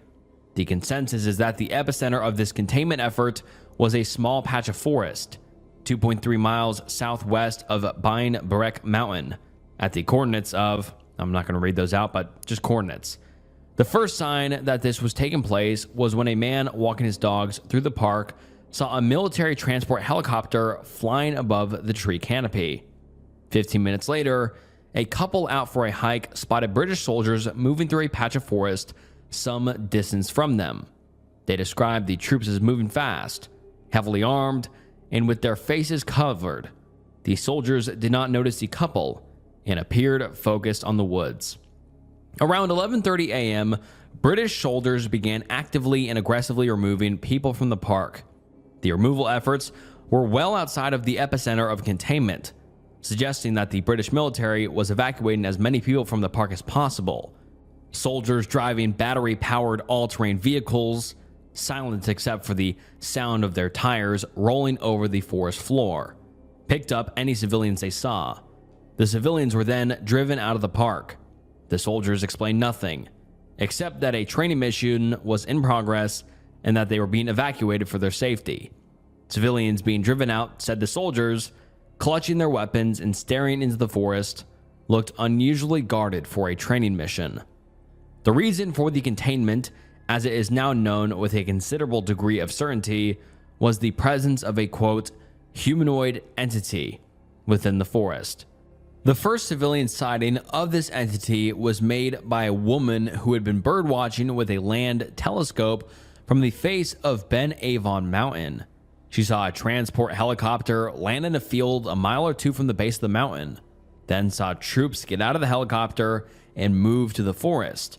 Later, the woman was scanning the tree lines of the surrounding forest when she, by chance, spotted what she described as a naked, pale skinned person. The person moved bizarrely with a kind of over-exaggerated upright posture and with very slow and smooth body movements. Specific details of the entity's physical appearance were impossible to make out due to the distance. She reported that the thing eventually disappeared into the woods. The second sighting was on the bank of a small river called the Derry Burn. Two older men were walking to a fishing spot when they spotted a, quote, red-faced thing in the woods on the other side of the river. They said it looked like a person with white skin wearing a mask made of red jade. The thing was staring at the bark of a tree, perfectly still, and with childlike curiosity. The men watched it for some time, keeping as quiet as possible. At some point, the entity became aware of them. It rotated its head towards them in a manner that unsettled the two men. They described it as like a head on a rotating plate, all the while keeping its body still. For the brief few seconds, the men were staring face to face with the entity. Both remarked that as soon as the entity looked at them, they were overwhelmed by the stench of burning plastic. They quickly dropped their fishing equipment and ran. These men did not describe their encounter on social media. Rather, they went to a bar they frequented and told it to the bartender there, who then posted the story in the miscellaneous forum on bodybuilding, in a thread that grew to 8 pages in 20 hours. Like I said earlier, there was a group investigating all of this, but this group did not exist in the first few days per se. There were people posting in threads on different forums, and there were curious people here and there digging up what they could, but none of us had come together yet and actually organized. One of those guys, who eventually became a member of this group, had a friend in the Royal Air Force. He had known this friend long before the park was locked down. This friend, a few days after the lockdown took place, relayed him a story. The friend and his fellow RAF personnel were ordered, the same day the force was locked down, to clear the runway they were stationed at, in order to host aircraft coming in from different bases. Military jets landed throughout the day to refuel, with no markings indicating their base of origin. The pilots flying them were described by airbase personnel as cold and untalkative, and they rarely left their cockpits. The purpose of these aircraft became apparent in the evening. When the RAF began bombing areas of the park, the bombings were not acknowledged by the government and were not reported by any media source. I know I sound crazy claiming this. Much of the information on the bombings actually comes from a thread on Jeep Forum, strangely enough. Off-road enthusiasts with Jeeps had been in the area when everything started. These folks had encountered British troops earlier in the day and were told to leave the area immediately, which they did. However, they stuck around near the edge of the park, hoping to witness something exciting. They saw nothing, but at around 7 p.m., they heard what sounded like a deep clap of thunder off in the distance. There were no clouds in the sky, so they thought the sound was suspicious. They drove to higher grounds in the hopes of seeing something, but saw only a hint of light smoke drifting off the trees far away. Nothing could be seen definitively due to the distance. A series of explosions were then heard around 7:20 p.m. An American tourist staying at a bed and breakfast in Kingraigue, northwest of the epicenter, had been hiking along B970 when he heard it. It came from far off in the park. He described it as a series of rapid explosions. This same series of explosives was heard by a teenager who had been chopping wood in his backyard nearby. A few civilians contacted the authorities to find out if they had any information on the noises. They were told by police that what they heard was probably a, quote, mining excavation or a thunderstorm over the mountain. This despite everyone having reported cloudless skies throughout the day. Further calls to the authorities on the subject were ignored, and the media made no effort to investigate the explosions. If this seems unlikely, remember that the British government is more than capable of orchestrating media blackouts, and has done so for things far more significant. The UK is also one of the most CCTV watched countries on Earth, with one camera for every 11 people. The police can arrest you for appearing in public with someone they told you not to. The people in charge of the country are more than capable of suppressing information. Still, for the first few days, most of the internet communities discussing the event were safe. except for those on major social media websites. The day after all this happened, a no-fly zone was issued over the park. This declaration was not made public. It was only noticed when someone on Jeep Forum investigated the area using flight radar and saw no flights coming within 10 miles of the place. One of the members on the forum called the Department of Transportation and asked if a no-fly zone had been issued. He was smart enough to do this from a payphone, and with a subtle disguise on that would make identifying him on CCTV difficult. Upon mentioning the park and the no-fly zone, he was politely asked to remain on hold. He put the phone down, off the hook, and walked about a block away to observe the phone booth from a distance. His suspicions were vindicated a few minutes later, when two black unmarked cars pulled up to the payphone. He said intimidating-looking men, not wearing anything that would identify them as law enforcement, exited the vehicles and began approaching the payphone. He fled as soon as he saw them. We assumed that, whatever happened, could embarrass the British government if it was made public, but wasn't so serious that we were in danger for talking about it. The spottings of the red-faced person had been known to us, but we didn't take them seriously during the first few days. We all just assumed the whole thing was some political bullshit. Then, certain eyewitnesses to the events were quietly arrested. One or two of the arrests were described in local news sources, but for the most part, the arrests were inferred based on happenings on social media. In the few instances where the arrest was discussed in the news, it was stated that the individual was arrested for either possession of drugs or for committing undisclosed white-collar crimes. Profiles on sites such as Facebook and Twitter were also being deleted, not just of the folks arrested, but of their family members. Many of the arrests seemed strange given the nature of the people arrested. People, for example, were being arrested for large-scale drug possession, despite a history of absolutely no drug use according to their friends and family. Then the threads on Jeep Forum and bodybuilding both disappeared. Anyone attempting to revive the discussions was banned. Some of the major folks involved in the discussion managed to get in touch with each other, using email addresses that could be found on archived copies of the forums. With the help of a tech-savvy member, we eventually established a low-key private forum to talk about what happened. Things were quiet for the next few months. We tried to work out what happened and find evidence supporting all the claims made. It was exciting, you know? One member of the community had a large real-life social network and was trying to find anyone who might have information on what happened. Somehow, he said it was through an acquaintance in a government office he was put into contact with someone. The contact was out of the country and refused to reveal his location. The only communication he had with this individual was in the form of a single long email that was sent from a cryptic email address. The story told in the email was far more bizarre than anything heard yet. However, it included explanations for many of the things observed, and minor aspects of the story were confirmed by our own research. The majority of the members of our group, after much internal debate, came to accept the story as true. This anonymous contact, who used the alias Brown, claimed that the military lockdown of Cairngorms National Park was due to an emergency in a clandestine underground laboratory. Brown was a member of a two-man response team sent by the military to investigate the emergency. Brown thought it was strange that only two men would be sent to investigate, and came up with, as he was being driven to the lab, two reasons why the military would do it. One was that the military knew there was no threats within the lab and simply wanted to scout it with a small team. The other was that the military knew there was a major threat in the lab and saw these two men as disposable. Upon entering the facility, he assumed a third option, that only two men were sent because the military planned on killing them afterwards to keep the lab a secret.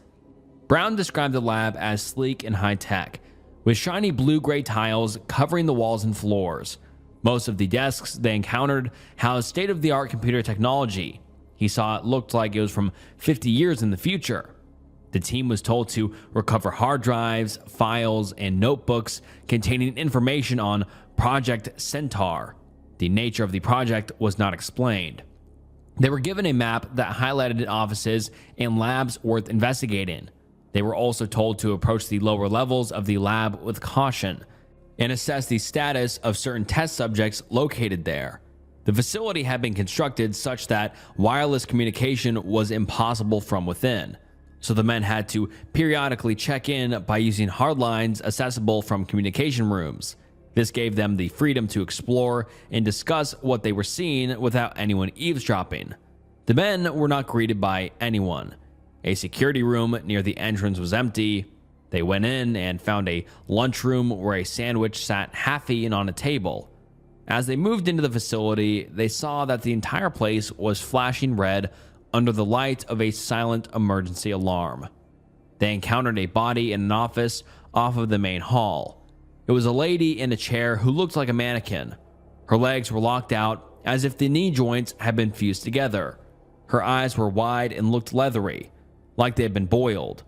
Her face and lips were bright pink and appeared chemically burnt. The rest of her skin was a waxy gray and was charred in certain parts. Her veins had turned black and were easily visible under the skin.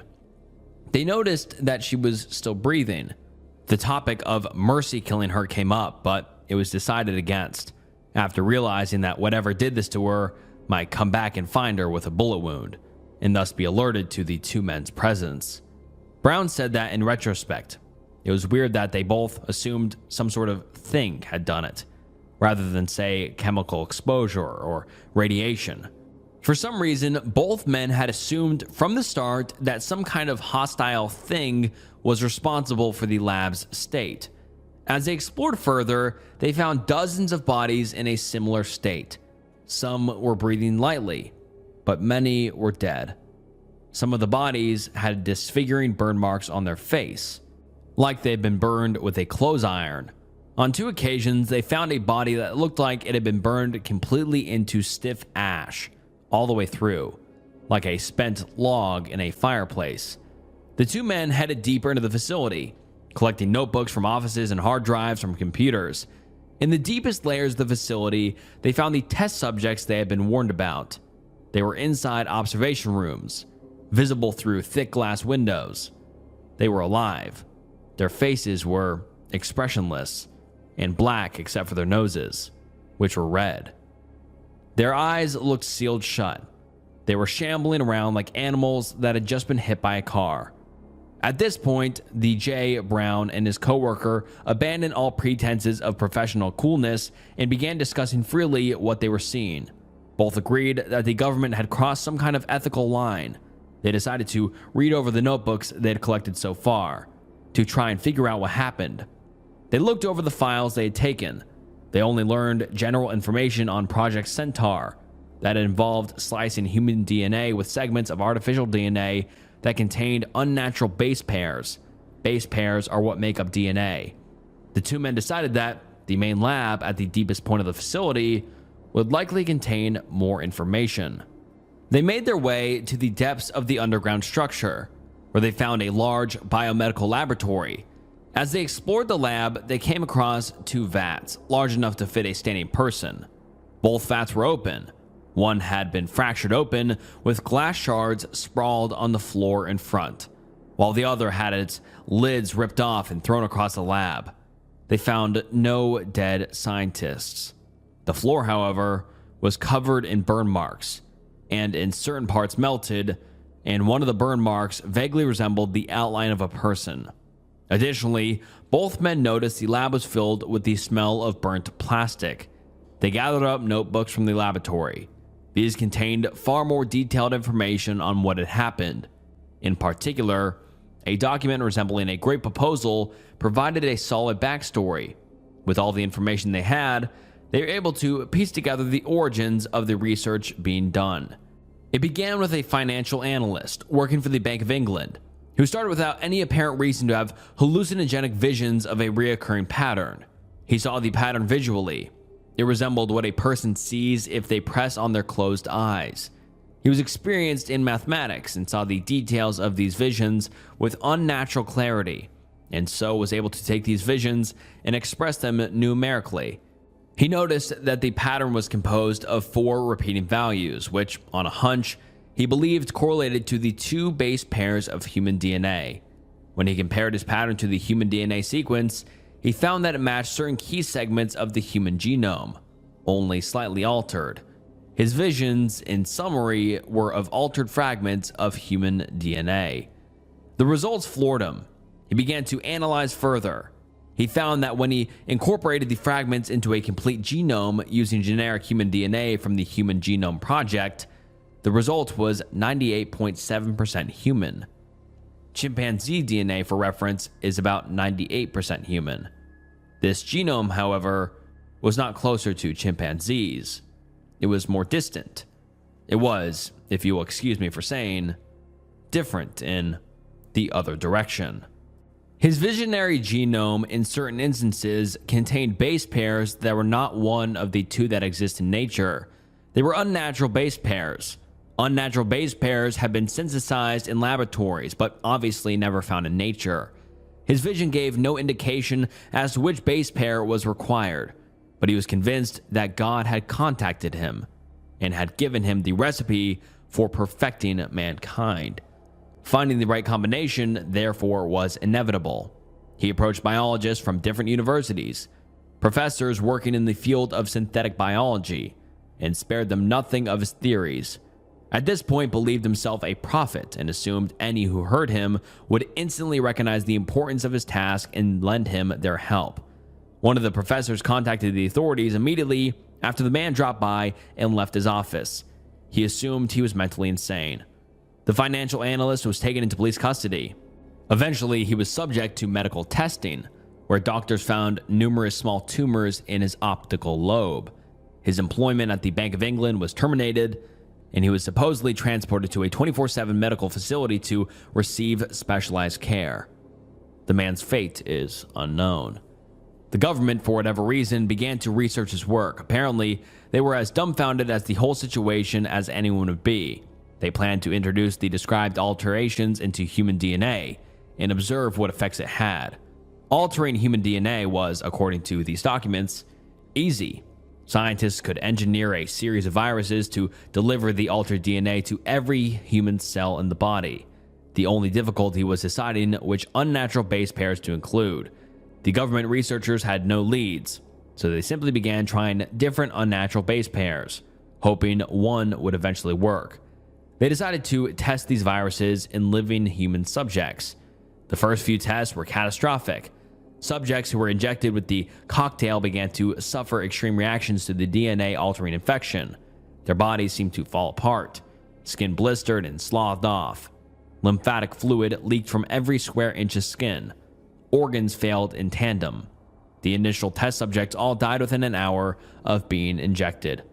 As the researchers experimented with different unnatural base pairs, they found formulations that kept subjects alive for longer.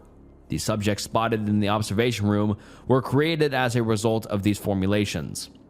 In the most recent test, the human subjects showed new changes. They suffered far less during the infection when compared to the previous tests, and were described as having red faces, rather than black ones as the previous subjects had. These were the test subjects that were missing from the person-sized vats. These two red-faced test subjects were being grown or altered or whatever when the emergency happened. That was the last bit of information the two men were able to extract from the notebooks recovered in the lab. Curiously, one of the lab notebooks appeared to have had its last pages ripped out. With their mission complete, the two men headed out into the surface. The military took them into their possession along with the materials they had found. The two men were separated. Jay Brown was subject to a hostile interrogation. He said that he remained calm and disinterested throughout it, hoping that his interrogators would assume he was unaffected and uninterested in what he had seen. The interrogation process lasted nearly a day. Afterwards, Brown was moved to a high-security military base. He was not put in a jail cell, but he was blocked from communicating with anyone outside, and his movements about the base were restricted. Fortunately for Brown, somebody at the base was familiar to him. It was a friend with whom he had served in Afghanistan. More importantly, Brown had saved his friend's life in Afghanistan. He called in a favor, and the friend obliged him by smuggling him out of the building during the night. Brown fled the British Isles, and then the Western world in general. When the story was relayed to our forum, no one believed it. Still, we didn't have much to keep ourselves busy with, so a handful of members took to investigating certain facts. The original email gave the actual name of the financial analyst from the Bank of England, the one who had the visions. It was decided that, as a good starting place, we would try and track down this individual and confirm his existence. Typing his name into a search engine yielded nothing noteworthy, so we got creative. It was assumed that since he was working at a prestigious financial institution, he likely was a talented student and had probably attended a high-ranking secondary school and university. If his existence had been wiped from the internet, which a lot of us assumed was the case, we could still contact someone he had gone to school with and get a confirmation from them. A list of potential schools was drawn up. We decided to look at secondary schools, since it's far too easy for someone to attend a university without being known to the wider student body. Secondary schools, on the other hand, almost everyone is at least somewhat aware of everyone else's existence. People began calling secondary schools on our short list. After a number of unsuccessful calls, someone called a day trader who had attended Warwick School and had a reputation for a talent in math. The day trader's voice lit up at the very mention of the financial analyst's name. They had indeed gone to school together, he confirmed, and the analyst had been a prodigious student with high accolades. The person who made the call considered it a success. Before he could end the call, though, the day trader said something else. He had been contacted by the police a few weeks ago. The police warned the day trader that someone may call in the future and ask about the financial analyst, and that if anyone does, he must deny having known him and then contact the police immediately. This was a major breakthrough. It confirmed that the police were trying to suppress knowledge of the financial analyst and thus gave some weight to the ridiculous story of the underground lab. At this point, most of us had accepted P. Brown's story as accurate. Earlier, I mentioned that I was only going to describe events that had been verified by reliable sources. I feel that at least mentioning some of the unverified claims is necessary. They have been discussed and debated and researched heavily on our forum. And even though their credibility has not been proven, the simple fact that people were whispering them on our forum affected all of our perception of the event. Two stories in particular were considered nearly proven. The first one came from a man who had been biking through Carnegorm's Park the day the event took place. There are a number of facts that give this story credibility, but it had its doubters due to the nature by which it was known.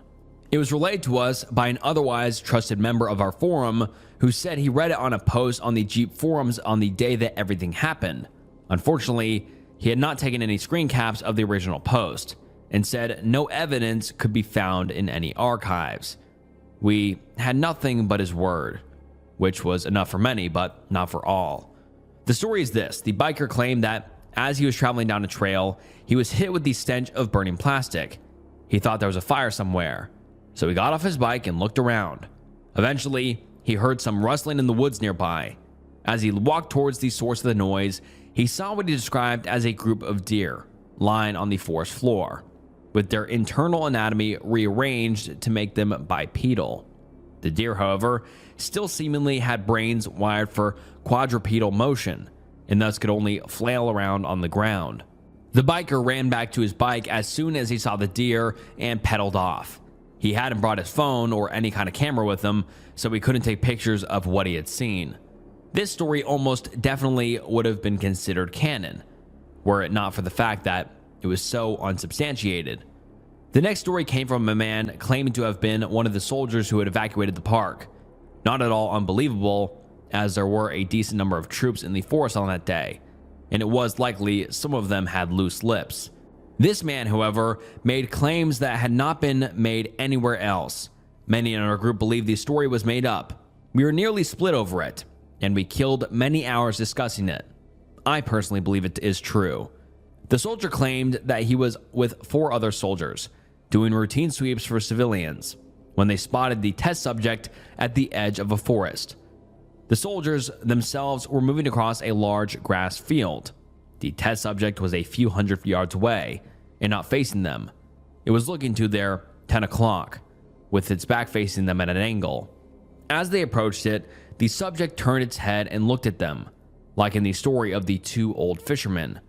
The soldier claimed that as soon as it looked at them, they were overcome with the taste and stench of burning plastic.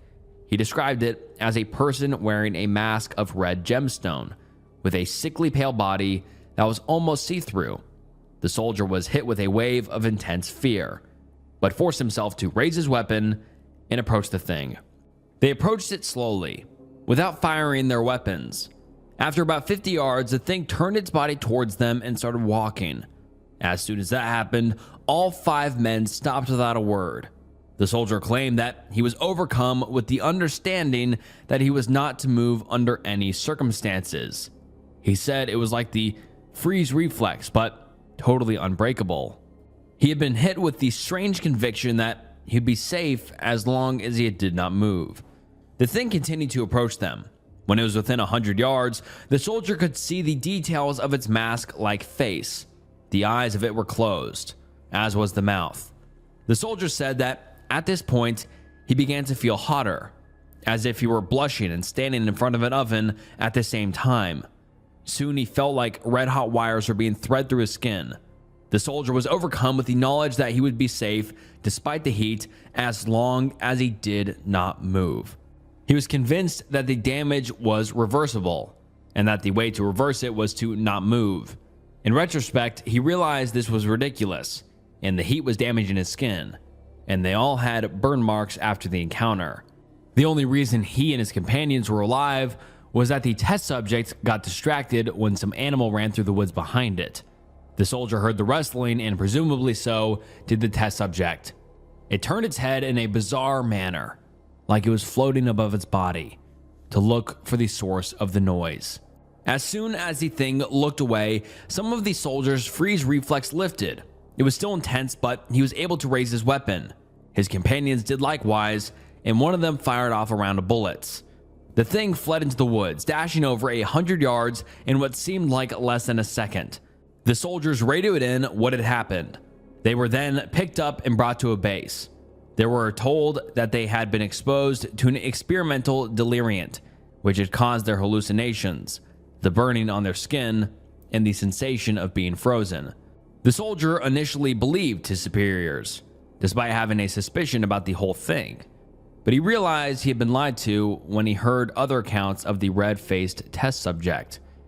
There are other unconfirmed stories, but there's a good chance they were simply made up. These two are the only that people really thought might be truthful. 2 weeks ago, the forum we had set up was shut down. As soon as I opened up the dead web page, I grabbed my emergency bag and left my apartment. I haven't gone back. Some of us more paranoid members had set up emergency communication plans we could use to stay in touch. If something like this were to happen, I tried making a few calls and sending a few emails, but I got no response. I'm trying to leave the British Isles. I plan to take a boat to continental Europe, then disappear in a former USSR country. I have no intention of continuing my involvement in this investigation. Good luck to anyone who wishes to continue where we left off. A few months ago, I was watching television in my living room when I heard the first howl. It reverberated through my bones like something from my darkest nightmares, leaving me temporarily immobile with the shock of it. After a few moments, I tried my best to regain my composure, reassuring myself with a forced laugh of self-depreciation that it was most likely just a stray dog or coyote. I told myself that it had just startled me with its suddenness. Nothing more. After all, I reasoned with myself. The mind likes to exaggerate things. The rest of the night passed without further events, and I went to sleep having all but forgotten. My dreams, however, were less forgiving. In them, I stumbled through darkened woods, heard echoing howls that seemed to come from every direction at once, was haunted by the feeling of piercing eyes following me at every moment. When I finally woke a short while before dawn, I was covered in sweat. A lingering unease clung to me until daybreak. The next few weeks were pretty uneventful. Rarely I would, on occasion, hear some strange sounds as if someone was walking in another room or on the porch, but nothing that I wasn't able to simply shrug off as my imagination. The worst thing that happened was a reoccurring dream similar to the first I'd had. I'd find myself walking down a dark stretch of country road located near my home at night. The dirt road stretched out in front of me, seemingly for an eternity, while the trees on either side formed a dense canopy that only allowed for a few stray shafts of moonlight to illuminate my way. As I walked onward, I would always hear movement to either side, just out of sight. I remember only on rare occasions catching a brief glimpse of silhouettes in the dark, but always, I could feel eyes on me. Aside from the occasional dreams, it was about a full month from the first night before I heard the howling again. This time, it was not singular, but a series of overlapping howls that gathered to form a melancholy crescendo. It seemed like the howls came from every direction at once and with such piercing clarity that I could have sworn the sources were almost on top of me. I was horrified.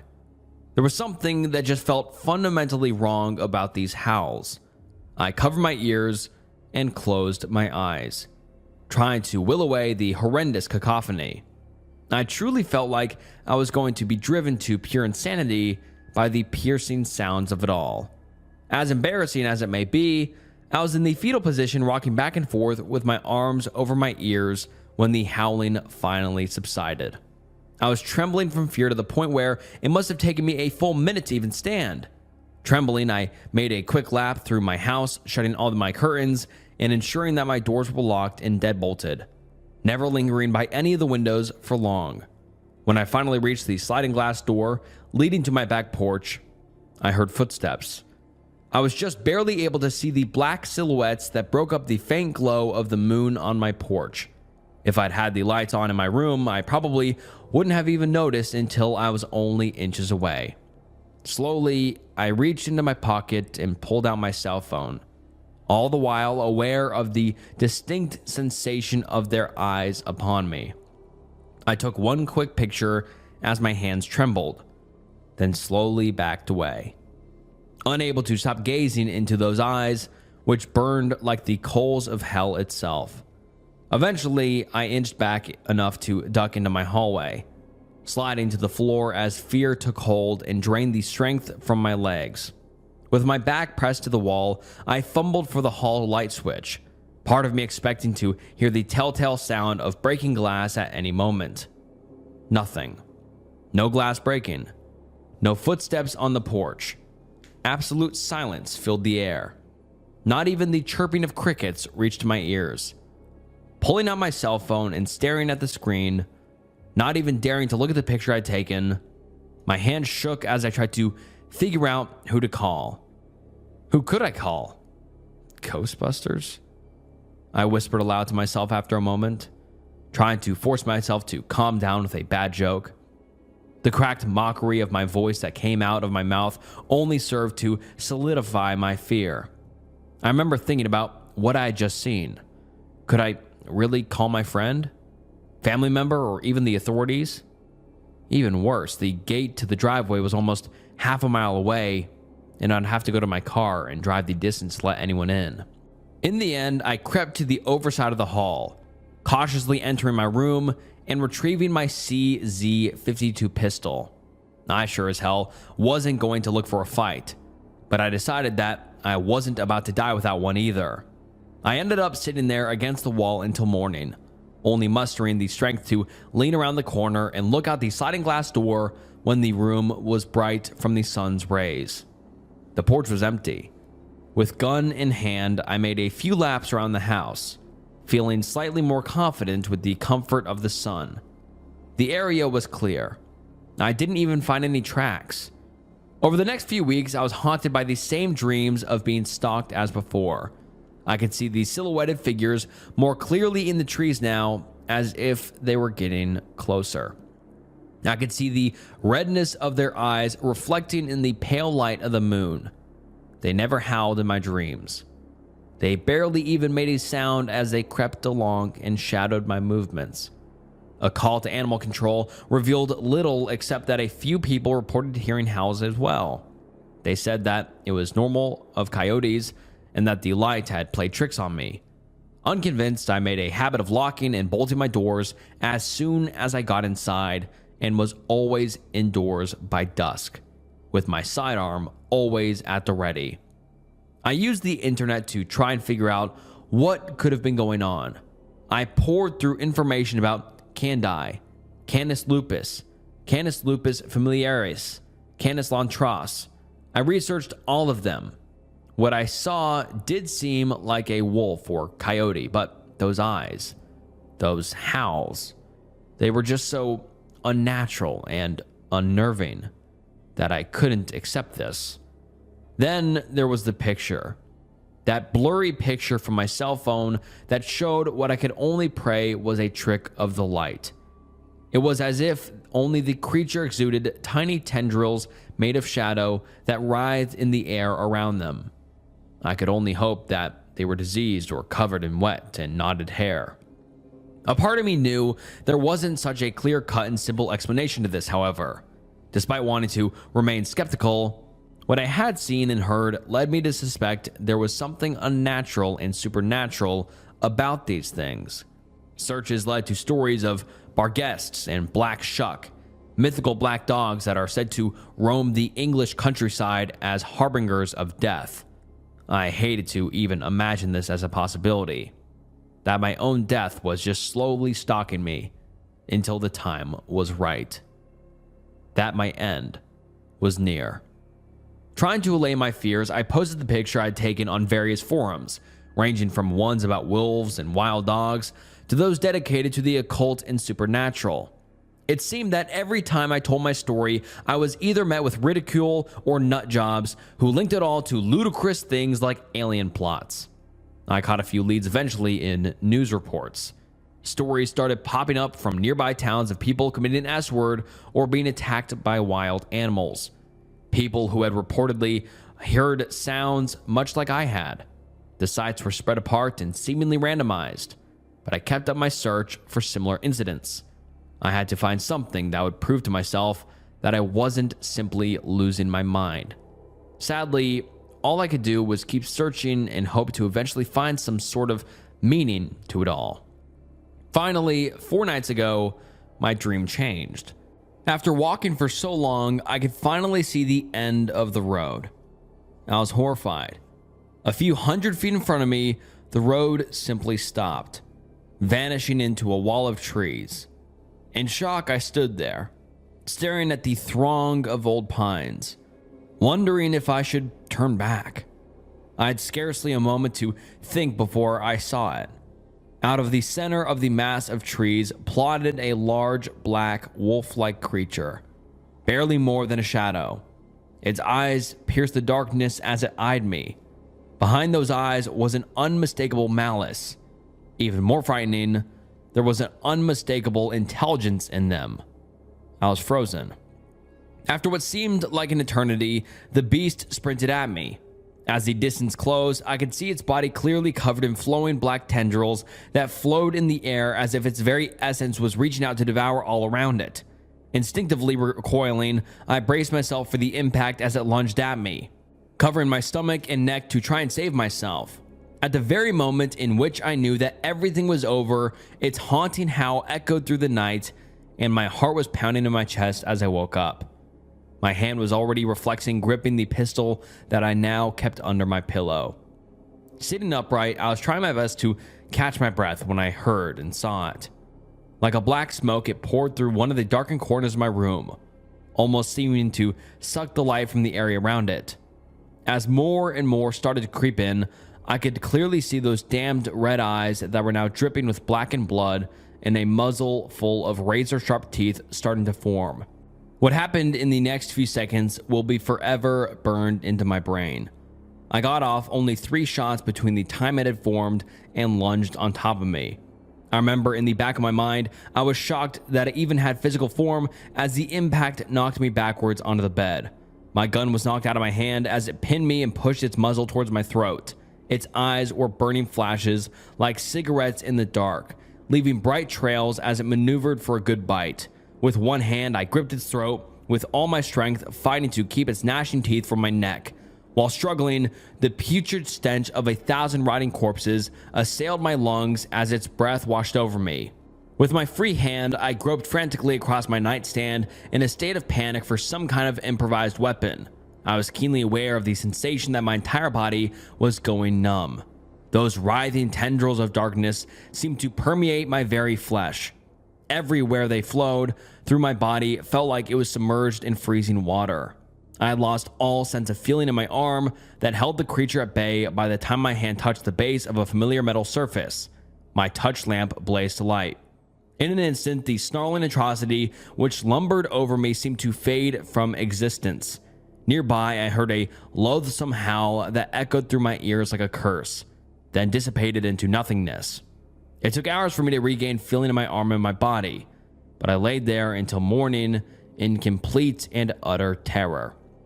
Had the light driven it back? Was pure luck the only reason I was now alive? I could scarcely believe that it wasn't all some sort of hallucination. I wish that it had been something as merciful as insanity. In bed, I remember pondering my situation, trying to put some sense to this all.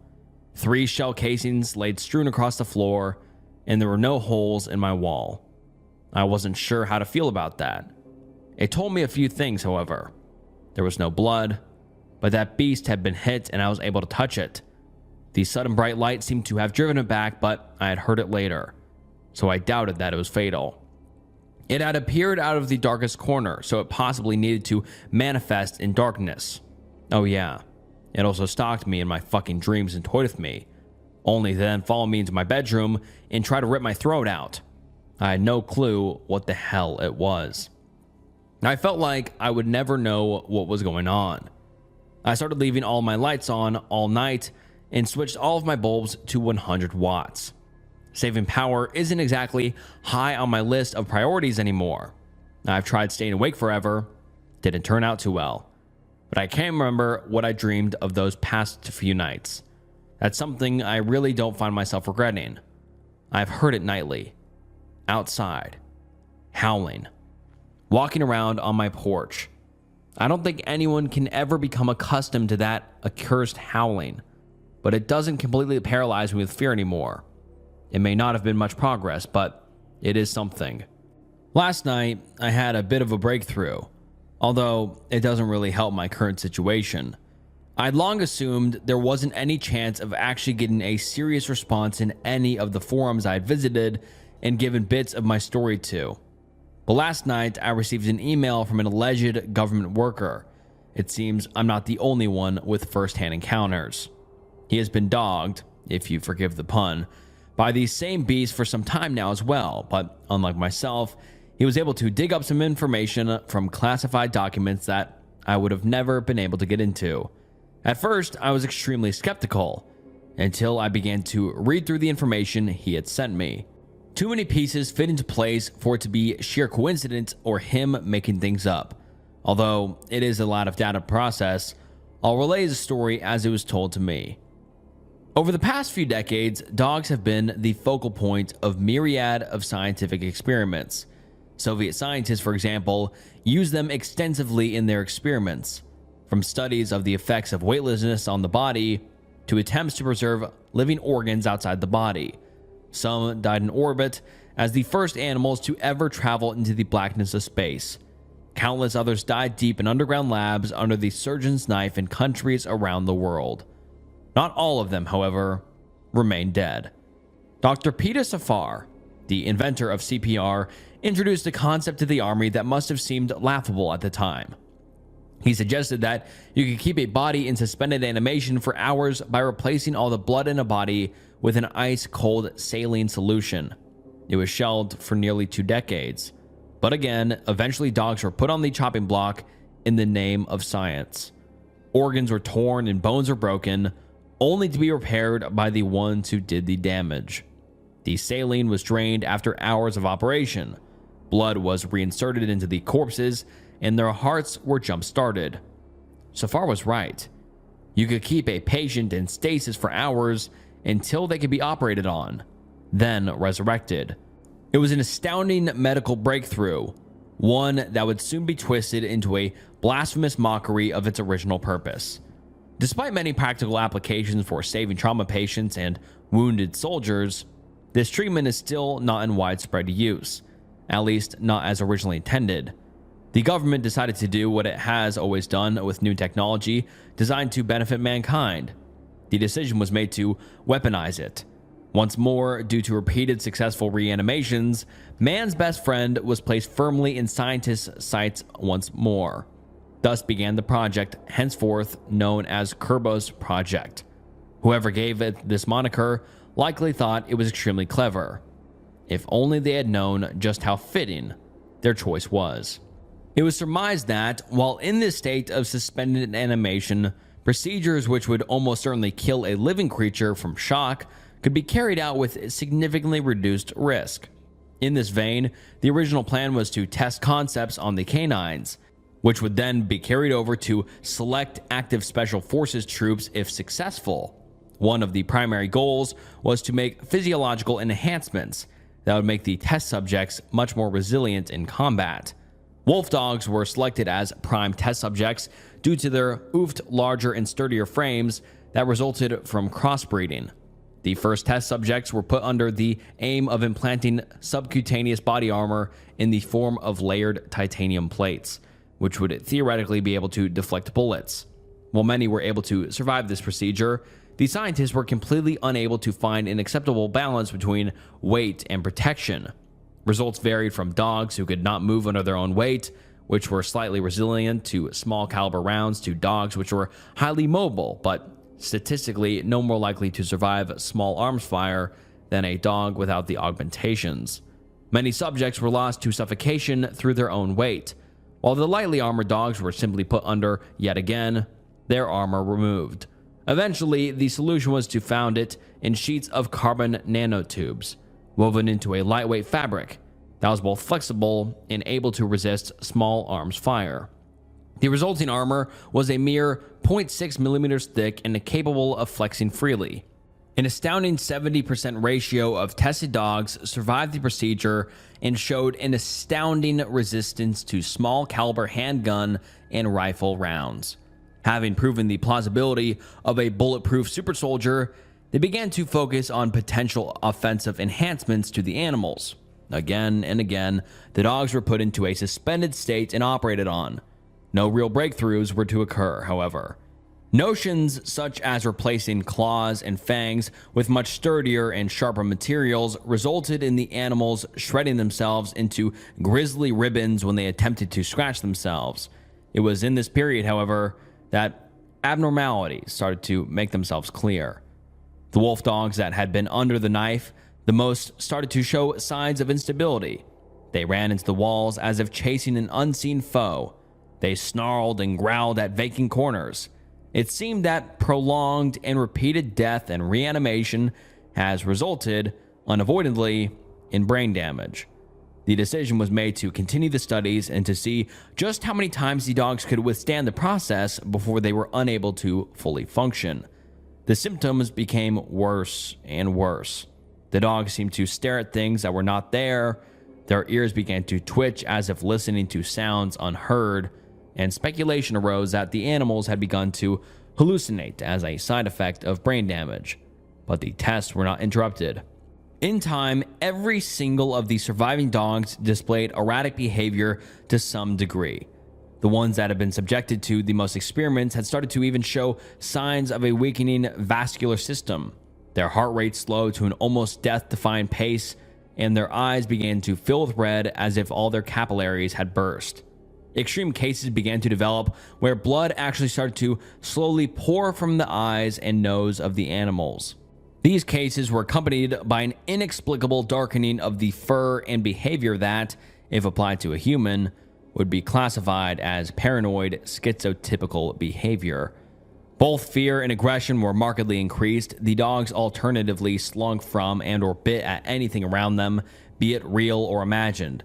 The order came down from the high brass that these red-eyed beasts were too unpredictable for practical applications or to even continue research on. Research was confined to an observation-only basis. Within a week, the first reports of howling on the base began. Dogs began to disappear from their cages, each time with no trace as to how they even escaped. All of the cages found empty had been magnetically locked, and there were no records that indicated loss of power. With each night, reports of strange howling grew as the numbers of subjects inside the lab dwindled. Sightings of black wolf silhouettes were reported by the guards, often seen vanishing around a corner to never be located again. The corpses started turning up on the fifth morning. 12 dead. In the nearest town, people were found dead in their beds, at their computers, and on their couches. Some had their throats ripped open. Others had their entrails devoured entirely. This was easily attributed to the escaped animals, but the most puzzling thing is that a few of the homes have been locked without any signs of forced entry. Frightened townspeople recounted hearing an ominous howling throughout the night that seemed to be coming from every direction at once. Some even reported witnessing strange movements in the shadows and claimed to have been stalked by creatures by dark, red, iridescent eyes. Within 16 days, all the remaining animals, totaling over 200, had inexplicably vanished from their cages. During this period, the omnidirectional nightly howling that pervaded the nearby countryside pushed people to their mental limits. Local police were inundated with calls from panicked individuals who had locked themselves in their homes, afraid to turn out their lights or even sleep until morning. It wasn't until the end of the third week that the death toll began to wane into nothingness. Reports of the eerie howling started to be confined to the most rural of homes before they stopped entirely. The total of missing and dead was tallied at 97, with 18 deaths attributed to S-word. Of the S-words, 4 were notable for happening in the victims' beds and for a complete lack of physical trauma or traces of known drugs or medications in their bloodstreams. In the end, non-disclosure agreements were signed by staff. The government wiped its hands of responsibility and claimed the incidents in town were due to a massive rabies outbreak. All data was classified as top secret and then filed away. This is basically the meat of the information he gave me. As far as I can gather from our correspondence, this happened originally in a remote location in Arizona, which was blacked out of the files. Given my location of rural South Carolina and the fact that I have only witnessed a few at most, I could only assume that most of these animals have branched off into small packs and been roaming ever since.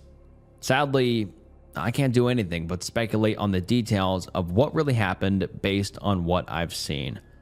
The conclusions I've drawn only serve to horrify me even more, but I can't think of any better explanations. These dogs were taken into the realm of death dozens of times, only to be ripped back into our world. What if, each time, they took a part of the realm of death itself back with them?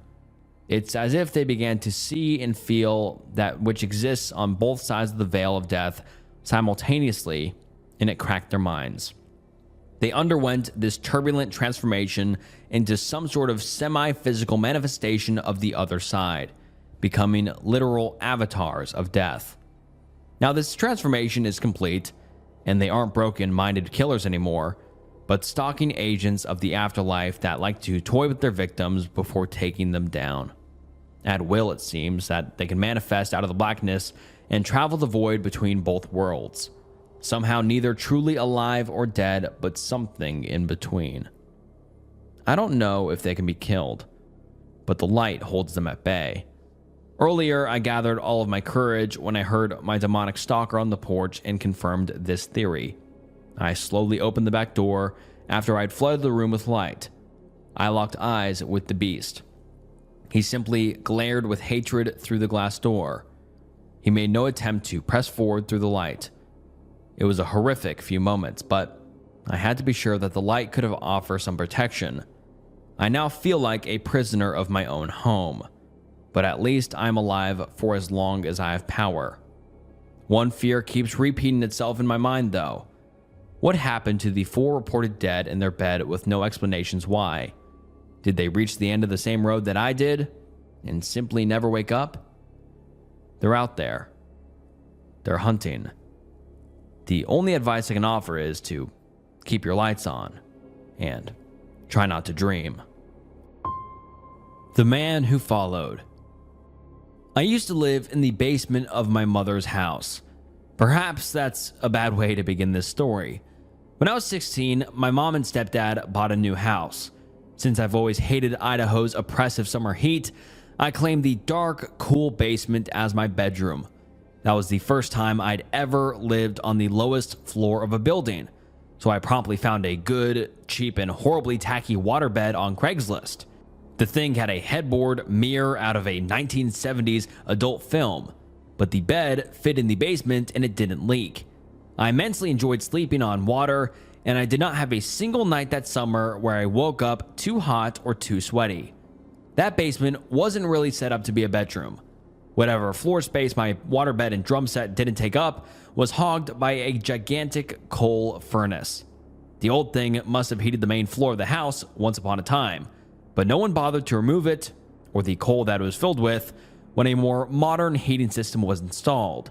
The concrete floor was covered in coal dust, and dirt was sneaking into the house through the gap where the walls and floor attempted to meet.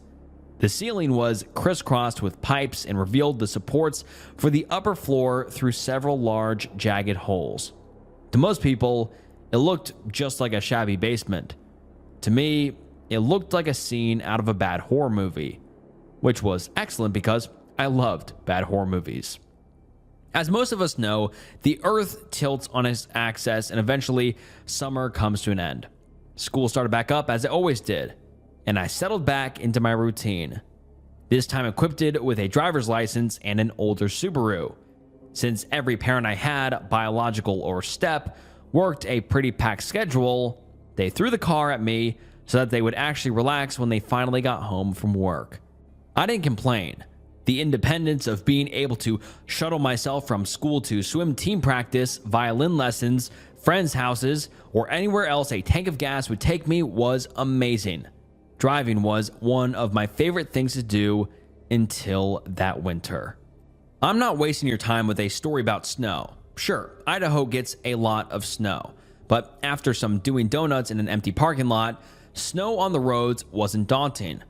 I knew my limits there. No, this isn't about snow. This is about being followed.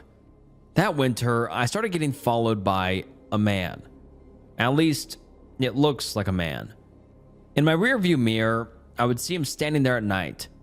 He would always be dark and shadowy, just the silhouette of a man wearing a long coat and a fedora. His hands stuffed in his pockets, leaning casually against a lamppost or a tree. No matter where I was, no matter how fast I drove, he was standing there, 20 yards behind my car. Every time I looked back. I've always been a nervous kid with an overactive imagination. I cracked it up to that. Perhaps if I switched from horror to romantic comedy for a month, he'd go away. Perhaps I really did see a man standing against a lamppost once, and it gave me the creeps enough to imagine him more often. I really wasn't sure. I did my best to ignore this figure, but I soon noticed myself leaving my friend's house early to avoid driving in the dark. I'd let other people drive when they offered, and if they did end up driving at night, I didn't look in my rearview mirror. Whatever was happening, it was starting to get under my skin.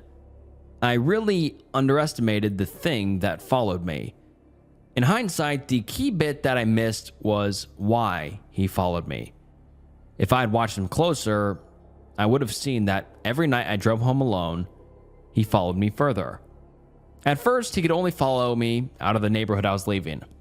I started to really notice him when he followed me through downtown.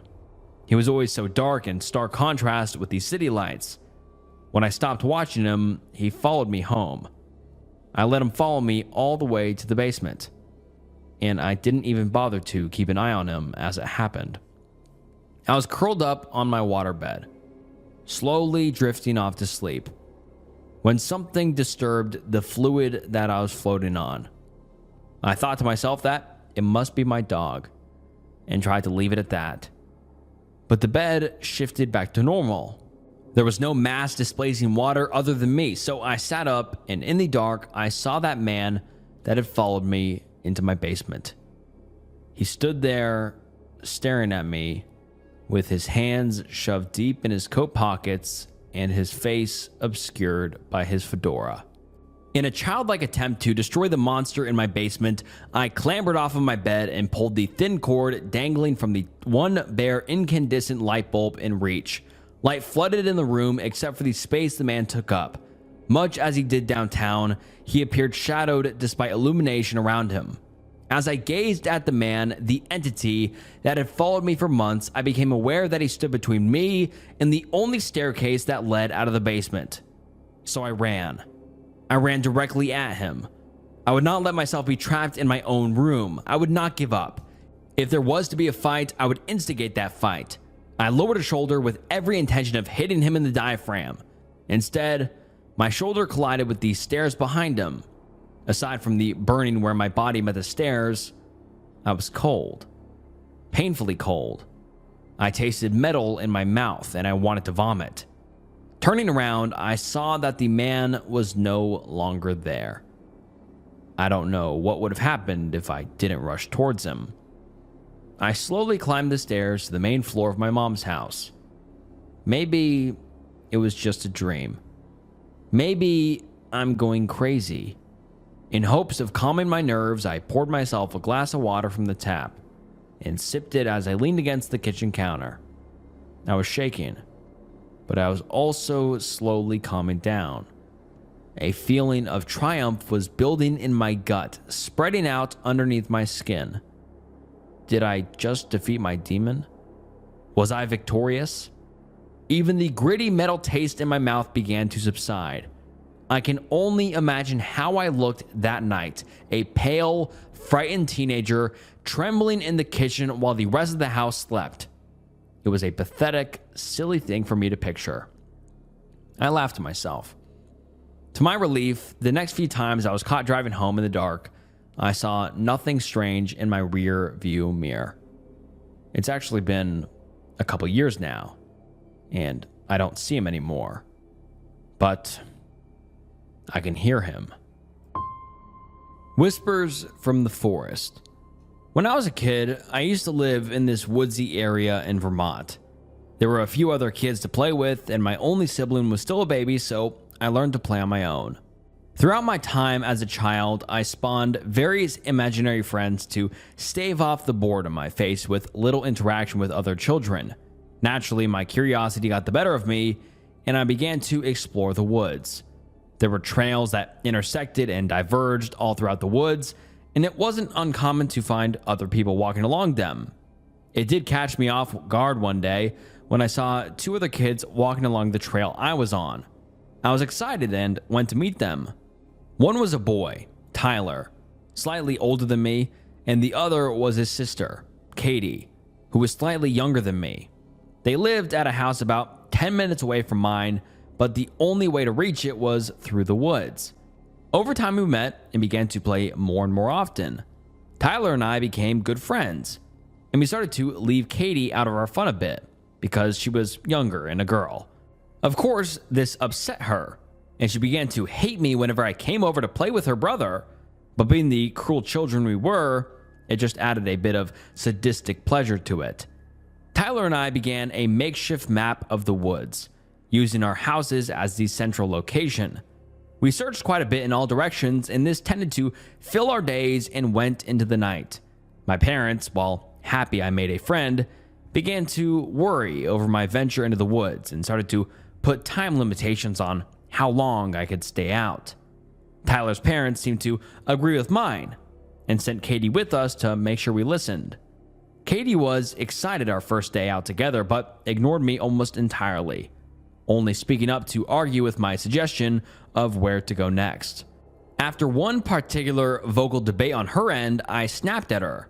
She immediately teared up and ran away. I tried to chase after her, but Tyler grabbed my arm before I could take more than one step. "She'll just go back home. Let's keep going." I assumed he knew his sister better than I did and went with them. We explored out a bit until we hit a large river. We toyed a bit with the idea of crossing it, but relented when we saw the sun's position in the sky. It would be dark by the time we got back anyway. As we followed the map back to our houses, We made mental notes of what trees could be used to make rafts or what might be a faster route to the river. It was just starting to darken outside when we heard a voice. A young girl, and what sounded like an older man. We almost shrugged it off until Tyler bolted towards the noises. I tried to ask what was going on until I realized what he heard. The girl's voice was Katie. We kept moving until we came to a slight mossy rise overlooking the clearing where the voices were coming from. Deciding it would be stupid to just run in there, we flattened out on the rise and scouted out the situation. In the middle of the clearing was Katie, but there was no man. Katie was looking at something though. We just couldn't see from our vantage point. As we rounded the rise and went into the clearing, Katie became aware of us. She turned with a smile towards Tyler and a scowl towards me. She waved Tyler over, saying, "Come quick, meet my new friend, Bella, or was it Molly?" The male voice was heard again. It was a guttural sound that left ringing in my ears. Like whatever the noise was, it wasn't meant to be made by that throat. "The name is not important now, my dear, but I must leave now. We'll meet again soon, I promise." Katie rushed forward towards the trees at the opposite edge of the clearing, telling the man to stop. Tyler immediately went after her. I just stood there wondering what the hell that was. The thing wasn't human as far as I could tell. It was slightly higher than my waist. I couldn't see any details on it though besides its eyes, which were yellow, like a goat. It left after it finished its sentence and there was no sight of it. We never saw it leave, it seemingly just disappeared. Tyler and I were creeped out knowing this wasn't normal, but Katie thought it was some type of magical being like in Disney movies. In fact, she said that Bella told her that she could become a princess if she kept talking to him. And what girl didn't want to become a princess? Tyler warned her away from talking to the thing and threatened to tell his parents about it. It was an empty threat because we both knew that either his parents would think he was lying or that they would believe him and not allow him to go into the woods anymore. After that, we took a break from exploring for a few days, each of us trying to come up with an explanation as to what the hell that thing was and too scared that we might face it ourselves. Katie held no such apprehension and would sneak past her brother early to go into the woods. Tyler did tell his parents about that after the first few times she came back with trinkets, which were things made of animal bones or organs. Katie's parents forbid her from going into the woods without Tyler to accompany her, and so she pouted for a few days.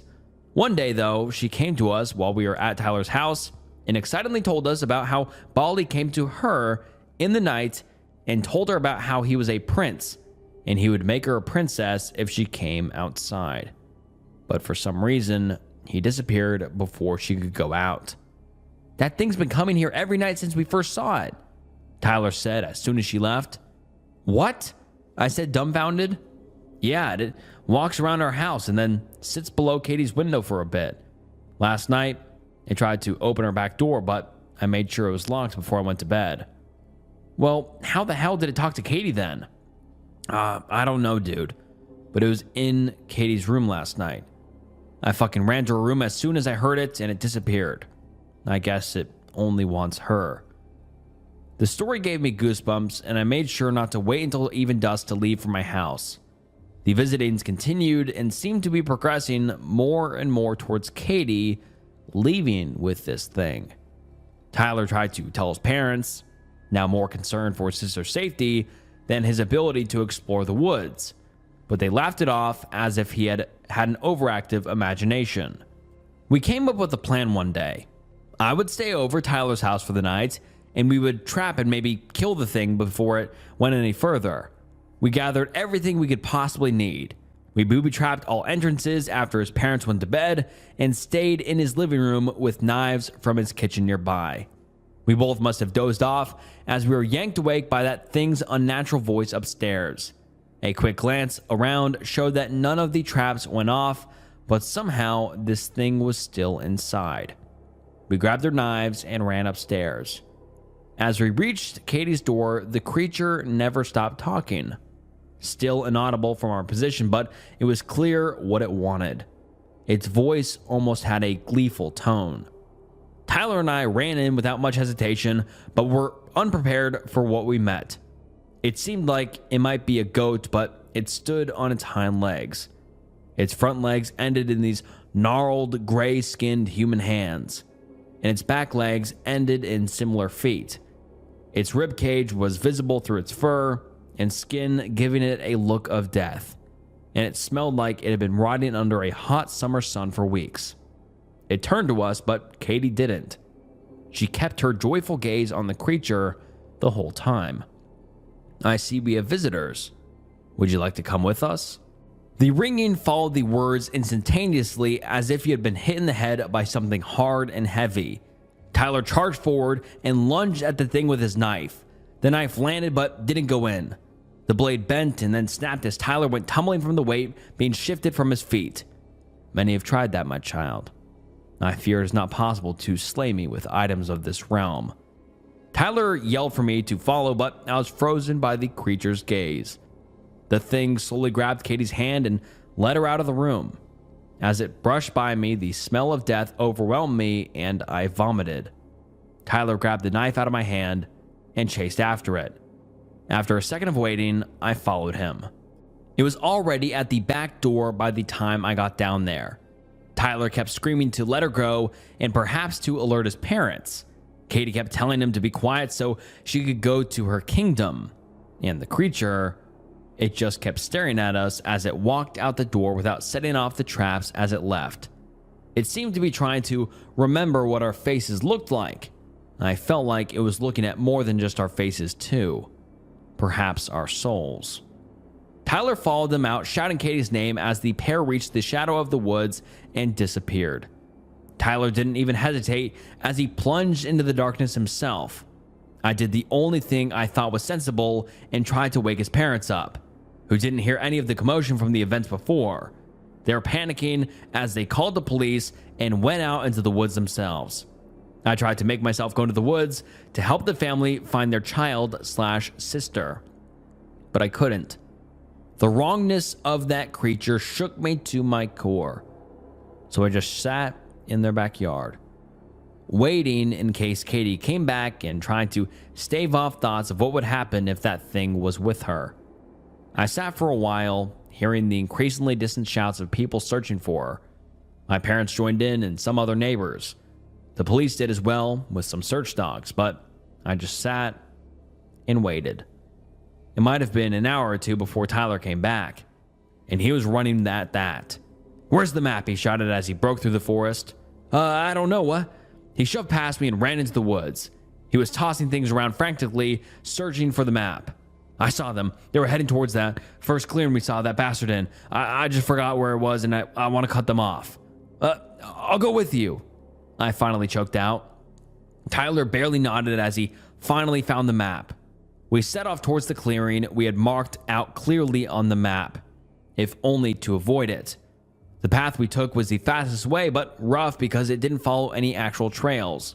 After collecting a fair amount of scrapes and bruises, we reached the clearing, where we saw them. The creature stood, eyes fixated on us. In the center of the clearing, Katie was slightly off to its side. "Let her go, you fucking piece of shit," Tyler yelled as he ran forward. I followed slowly, but I believe we both noticed the hole at the same time. It was about 4 feet in diameter and had some unnatural glow coming from the bottom, wherever that was. Whispers echoed in the clearing, coming from the hole, in all different languages, some not even human. "This is your carriage, princess." The ringing followed yet again. Katie looked into the hole, a sense of fear coming over her face. This doesn't seem right. Tyler had closed the distance and was futilely trying to attack the creature. Knowing that wouldn't work, he shifted his attention to Katie and tried to pull her away, but the thing's horrific human hand was wrapped around her waist and gave no sign of letting go. "Stop it, Tyler, you're hurting me." "Let go of her or I'll fucking gut you right now." The creature gave a curious look at Tyler, then glanced again at me. I have plenty of people down there, but no princess. This is how it must be. It stepped into the hole and dragged Katie down with it. Tyler tried to hang on, but the sudden pull of Katie made him lose his grip on her arm. Hot air pulsated out and blew both of us away from the hole. I hit my head on a tree and everything went black. I woke to many people in the clearing, a few hovering over me, but most crowded around Tyler, who was feverishly telling them what happened in tears. No one believed him, even with the 4-foot circular burn mark in the grass. The following weeks, Tyler ignored me entirely. I think he blames me in part for my cowardice. I do too, to an extent, but I'm not sure what I could have done anyways. About 2 months after Katie's disappearance, I woke from a horrible dream about what was at the bottom of that hole. But then I heard the whispering. I steeled myself and looked out the window. It was Katie. She was at the edge of the woods in my yard. I slowly got out of bed and went downstairs to my back door. If I brought Katie back to Tyler, everything would be all right. Something was off about this, though. There was a ringing in my ears and faint whispers from the darkness of the woods. I opened the door and glanced out. Katie was now in the middle of my backyard, but the top of her head was missing. The edges of the hole seemed to have been made to look like a crown. She was horribly pale and her eyes were glazed over. I knew this wasn't Katie, or wasn't anymore. But the voice that came out was hers. Would you like to be my subject? Only take your left limb so you can be my jester, she said with surprisingly lively glee. I was about to turn and run when I saw the eyes of that damned creature sitting in the void of the woods. The setup reminded me of a fisherman in a lure. Katie noticed my shift of attention. Oh yeah, Belial's here. He wants you to come too. Don't worry, I forgive you for taking Tyler away from me. I slammed the door shut and locked it, then ran to my bedroom and put the covers over my head. Sleep was hard to come by that night, and the whispers never stopped until dawn. Shortly after the sun came up, there was a knock on my front door. It nearly made my heart leap out of my chest. My parents answered it. It was the police, and they were hoping to ask me some questions. Have you seen Tyler recently? I truthfully said no. Tyler's gone missing as of last night. The only thing we know is that there's a note supposedly with his handwriting saying he went to be his sister's knight. Do you know what this might mean? I shivered but didn't bother trying to explain the events of last night. I wasn't sure if I had imagined them myself. My parents were terrified after that and moved within a week. We moved to a suburban town in southern Georgia, and things slowly became normal. Or at least my parents thought so. When I saw the new house, I begged my parents to find somewhere else. The house was only one level, and my bedroom is level with the ground. Every night, I hear whispers followed by tapping on my window. I've never looked. I refuse to. It's been 10 years since we moved, and this hasn't stopped. I would have gotten used to it if it wasn't for the fact that last night I heard a knocking on my bedroom door, and my parents are out of town. I can't do it anymore. The trees are watching me with 3 pairs of hellish eyes and whispering my name every night. Maybe it's about time I got into comedy. And alright guys, that wraps up some creepy 4chan horror stories. What did you think about today's stories? I thought they were very good. They were a little bit different than usual 4chan stories, and I kind of looked for some more better written ones, if that makes sense. So hopefully you enjoyed this video. If you did, please comment down below your thoughts, like the video, subscribe to the channel, follow me on Instagram, follow me on Spotify, all that stuff. And if you enjoyed this video, I'm sure you'll enjoy other videos on the channel, so check those out. And yeah, I just want to say thank you so much for watching. It means the world. And this was Snook, and I'll see you next time. Bye. Right now, you're watching this video on a screen, and that screen is innocent. Or it can be a doorway to something darker. One wrong click, one stray curiosity, and you can find yourself trapped in a corner of the internet that's so twisted, so grotesque, and so horrifying, it changes you forever. Cult leaders who live stream their own delusions, rescue videos that are anything but rescues, and blogs written by monsters who believe the world owed them forgiveness. Today, we're opening doors most people scroll past and leaving no rock unturned and finding the worst corners of the World Wide Web. Make sure to like the video, subscribe to the channel, and let's get into some horrifying internet rabbit holes. The fifth nail. According to one myth, the gypsies crafted 5 nails for Christ's execution, not 4. The fifth nail was made to pierce his heart, but the gypsies kept it hidden. In some stories, the women are punished, and in others, they are rewarded. This fifth nail is said to have once been an existing religious artifact with special healing powers. Its existence today is somewhat questionable, unless, of course, you consider the philosophical symbolism. The quote I just read, though it seems harmless, is anything but. It's an excerpt from one of the most disturbing pieces of online literature I have ever read. A collection of blog posts by a sick, demented criminal.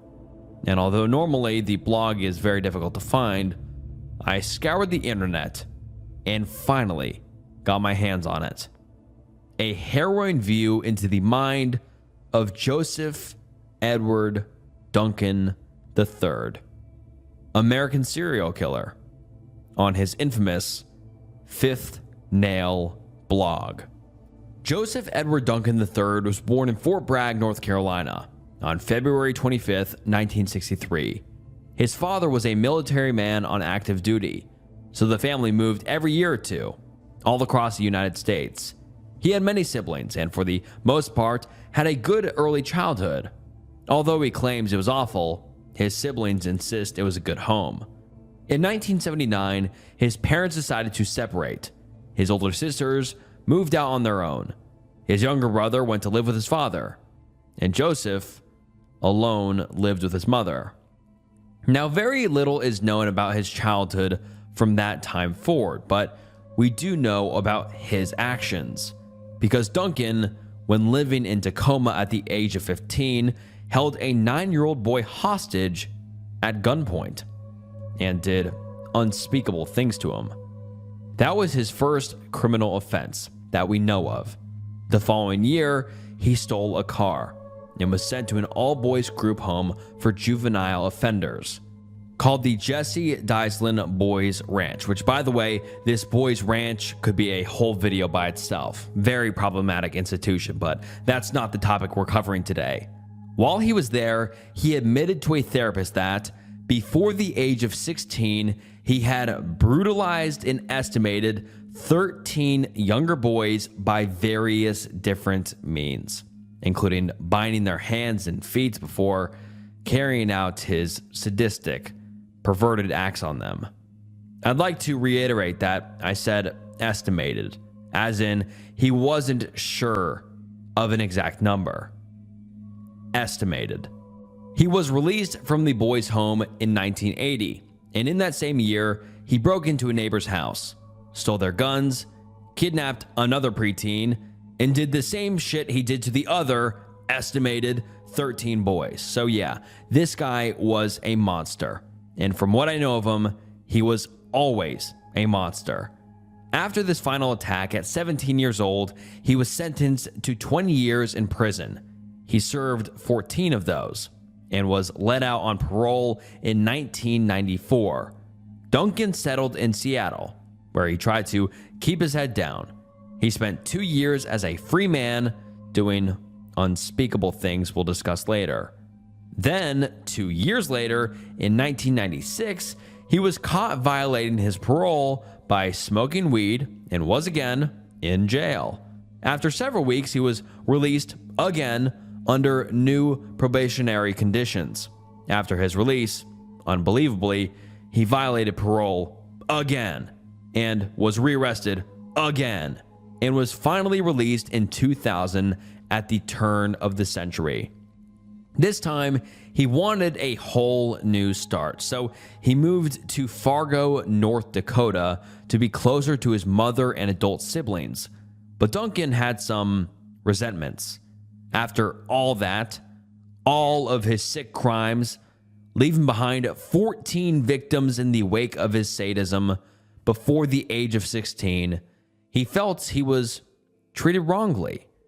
Duncan believed that he shouldn't be judged for his crimes, and without a platform to speak his mind, in 2004, he started making blog posts. He called it Fifth Nail. Here is an excerpt from his first ever post, edited for decency, which I'm going to say was incredibly difficult. January 4th, 2004. Just found out that a 5-year-old girl went missing from Chisholm, Minnesota on June 14th, 2003, this year. I did not even know until today that this happened, so I tried to figure out what I was doing that day, since I'm always afraid of getting accused when something like this happens. You might say that finding out about the girl missing is the most proverbial last straw because of all the other recent incidences in the news lately, especially regarding missing people and the resulting intensification of the persecution of perverse criminal offenders. I've decided to start this blog as a sort of check and balance of where I am. This is for my own safety. I figure it is just a matter of time before I am falsely accused of some crime or another. I already had the police at my door telling me some women downtown were waving my picture around that they printed from the internet, accusing me of harassing them for a date. The visits was very intimidating and not friendly. I was warned that I was being watched as a known perpetrator of perverse crimes. The visit made me consult an attorney for advice. He told me there was nothing I could do unless charges were filed. I feel like a southern black man, just wondering when the lynch mob is going to show up at my door.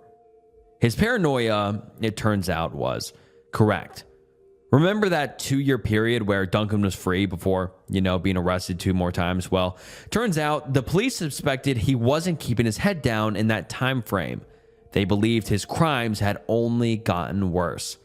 And while Duncan was blogging about his woeful existence as one of the most disgusting human beings I've ever had the misfortune of learning the name of, the police were piecing together his latest sadistic crime. Now, before I get into that, I'm going to read one more excerpt from his blog. There's about 2 years of regular entries, and most of them are absolutely vile. And frankly, I don't want to read any more than I have to. So just to get a clear picture of this man, here's another entry for you from his infamous online diary. And viewer discretion, because this is one of the more insane ones I found. February 2nd, 2005. I committed a perverse crime when I was very young.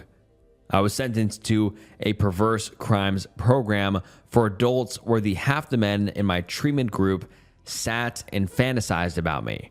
After 2 years, I was a senior member when the state therapist paid a surprise visit to my mother's house and propositioned her, saying it would help your son in the program if you cooperate with me.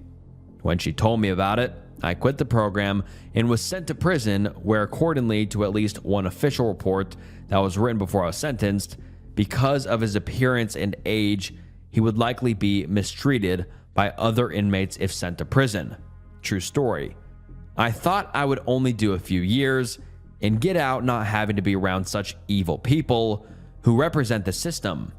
But because of hysteria, I ended up spending over 12 more years in prison before finally being awarded parole. All my psych reports say I am a low risk. I was just a kid acting out of confusion over my own experiences. And studies show conclusively that my type of offense is rarely repeated. And yet almost 30 years later, while I have no parole, nor have I ever committed a new crime, the police insist on knocking on my door several times a year, and sometimes in the wee hours. Check that I still live here. I have no privacy at all. Anyone in the state, country, even world can find out where I live, what I look like, and what I did when I was a kid just by typing my name on any web browser. This does not only hurt me, If that was all, I could accept it because what I did was bad. But it hurts my mother, my family, my friends, and even my neighbors who thought I was a great guy. Until they find out. Then they are afraid of me. It hurts society because it scares people into thinking every strange person is a suspect, and at the same time it deceives them into thinking the government can make them safe by telling them about the bad ones. Even the Fargo police website admits few convicted, perverse criminals ever reoffend, so some of the more ignorant people in the world will read this and think they deserve it. I call these people ignorant because they don't see the hurt they are causing. More children, more victims, just because they are afraid to admit their own secret desires. I cannot express to you all how much I absolutely, to my core, fucking despise this man. The fact that I just had to speak those words out loud disgusts me. But it's important for you to know who this man was. Irredeemable scum. One of the worst people I've ever written about, bar none. And the self-proclaimed innocent Duncan was about to go on a killing spree. May 16th, 2005, Coeur d'Alene, Idaho. The grown family are spending the night together. They were a tight-knit household, a loving family. The mother of the household, Brenda, then 38, was asleep in bed with her boyfriend, Mark McKenzie. In the adjacent room slept her kids, 13-year-old Slade, 9-year-old Dylan, and 8-year-old Shasta. It had been a peaceful, uneventful day. And tonight, they were all resting easy. But not for long. At approximately 11 p.m., Joseph Edward Duncan broke into the home. Brenda woke up and rushed into Dylan and Shasta's bedroom. Someone's in the house. She gathered the kids with her boyfriend, and they ran into the living room, trying to escape. When they encountered Duncan, dressed in all black, carrying a gun, Duncan tied up the family. At some point, he pulled Dylan and Shasta outside, leaving them alone on the lawn. Though immobile, inside, the sound of sickening thuds could be heard as Duncan bludgeoned the boyfriend, mother, and eldest son to death. The two surviving children, Dylan and Shasta, were kidnapped. For 6 weeks, Duncan took them to campsites and did unspeakable things to them. After 5 weeks, he accidentally killed Dylan when a shotgun misfired. After the death of her brother, Shasta was nearly killed also, but she convinced him not to by using his family nickname, Jet. Eventually, the two were found at a Denny's in Shasta's hometown of Coeur d'Alene. Shasta is the only surviving member of the grown family. Joseph Edward Duncan III was arrested and convicted of murder for the nighttime massacre of the grown family. But that's not all. Remember that 2-year parole period? Turns out he spent that time on another, earlier killing spree. He was found responsible for the deaths of Samiaho White, 11 years old, her half-sister, Carmen Cubayas, 9 years old, and Anthony Martinez, 10 years old. The jurors who sentenced Joseph Duncan to the death penalty had to be offered counseling for the horrific evidence shown on trial, including a 33-minute video of him physically attacking one of his victims. He died at the age of 58 from brain cancer. The Fifth Nail blog is an x-ray into the mind of a horrific, disgusting vermin known as Joseph Edward Duncan III. Like I said, there are 2 years of blog posts, but honestly, you might want to skip this rabbit hole. There's a ton of information, a ton of description and detail on his Fifth Nail blog, but at the end of the day, the only thing that matters in this story are the victims. All of them. Young and gone way, way too soon. I hope they can rest easy knowing this man can't hurt anyone else ever again. Animal exploitation. 5 years ago, a video was posted to YouTube titled, "Rescue the pitiful little dog falling down the drain, screaming for help, nobody cares." In the video, a man is walking down an old, craggy sidewalk on his way to work when he hears a strange noise. He stops by an open crack in the ground to listen, and what he hears is a puppy in distress. Somehow, it got stuck in an abandoned storm drain. Thankfully, there's no grate, and the man is able to rescue the little dog. He crawls through the weeds, deep under the sidewalk, and pulls out a dirty little pup, crying and looking confused. The video has tens of thousands of views, and the channel behind it produced dozens of similar rescue videos, puppies in distress, dirty, mangled, broken, and of course a heroic figure swooping in to save them. Across all their content, the channel has amassed millions of views and hundreds of thousands of subscribers. I watched the video in absolute horror, not because the puppy was in danger, but because something about it didn't feel right. These types of videos are unfortunately very common on all of the popular video streaming platforms: YouTube, Facebook, Twitter. At first, it seems perfectly innocent. A group of kittens drowning in a river, a puppy with a broken leg, and an unwitting hero swooping in to save the poor, desperate creature. These videos garner incredible attention, get shared by every grandma with a smartphone.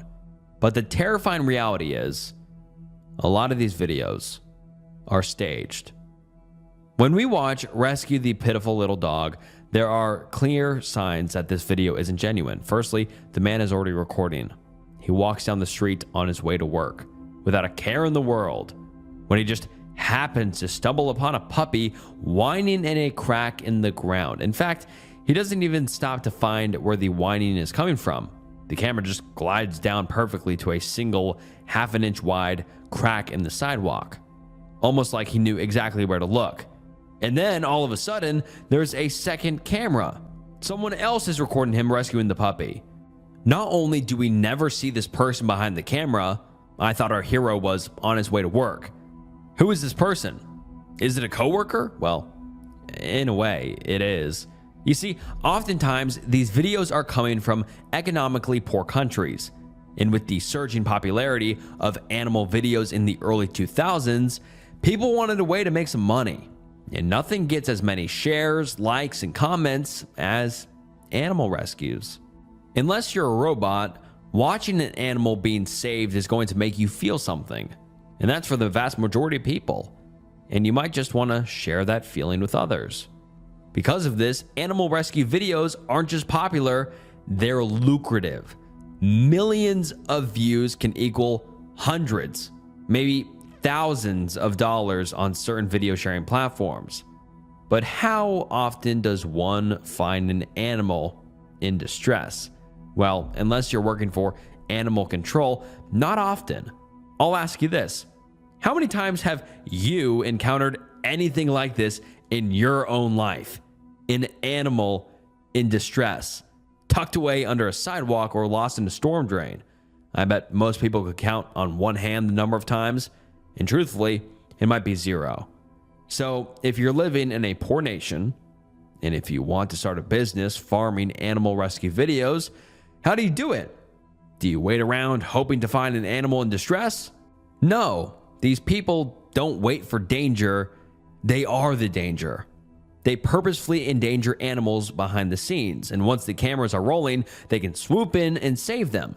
Here are some other video titles I encountered across many of the still active animal rescue accounts. Rescue the dog tied on the motorcycle. Rescuing a paralyzed abandoned puppy. Rescue 3 poor puppies in a plastic bag. These are not accidental discoveries. They're not spontaneous rescues. They're by design, each of them planned, staged, and recorded to pull at your heartstrings, garner your sympathy, and make a whole lot of money. But it's not just puppies. There are whole hosts of other species being tormented online.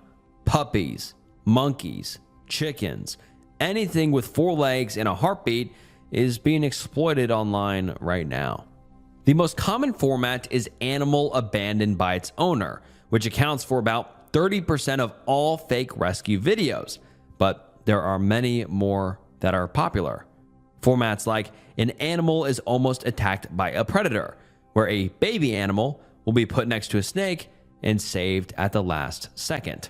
Or animal saved from beneath rubble, where the people making the videos literally bury these poor creatures alive, and this sick trend isn't going away anytime soon.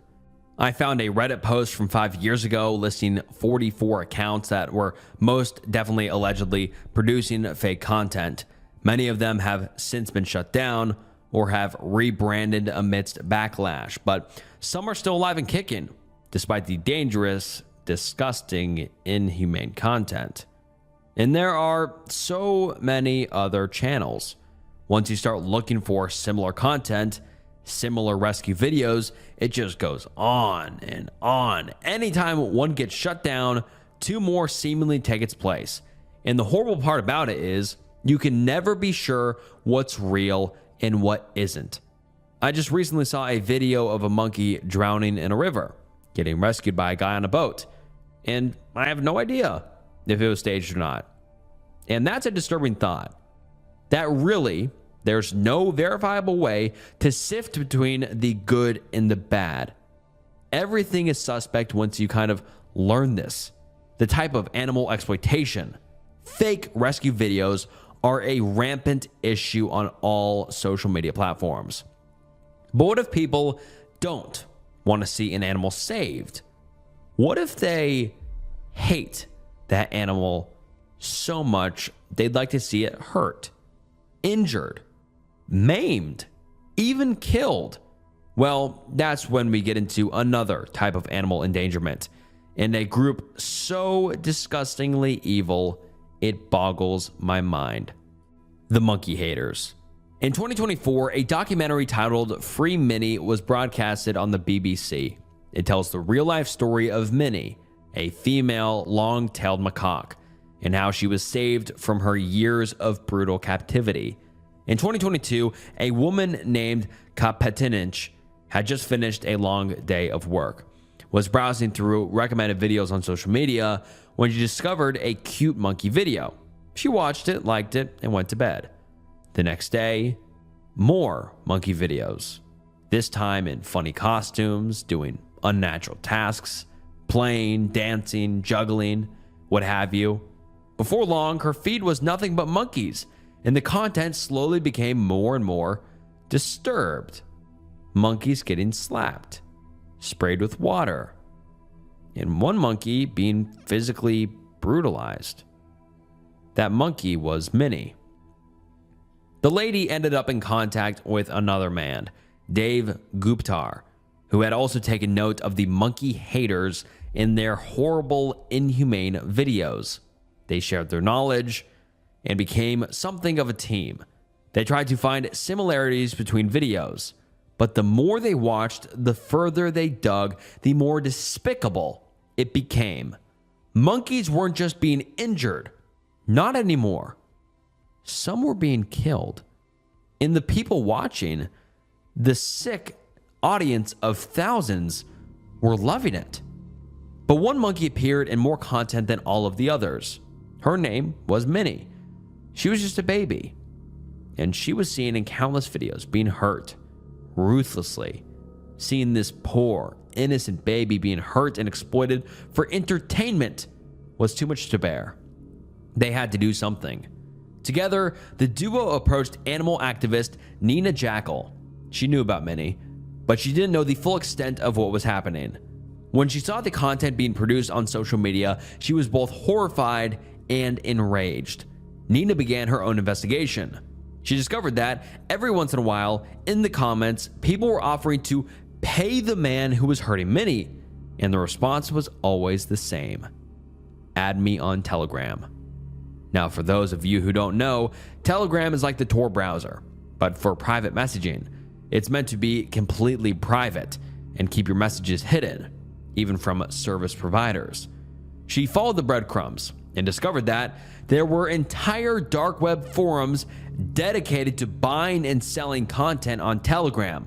Much worse than anything available on social media, drownings, or flat out murder. And this wasn't one man creating these videos.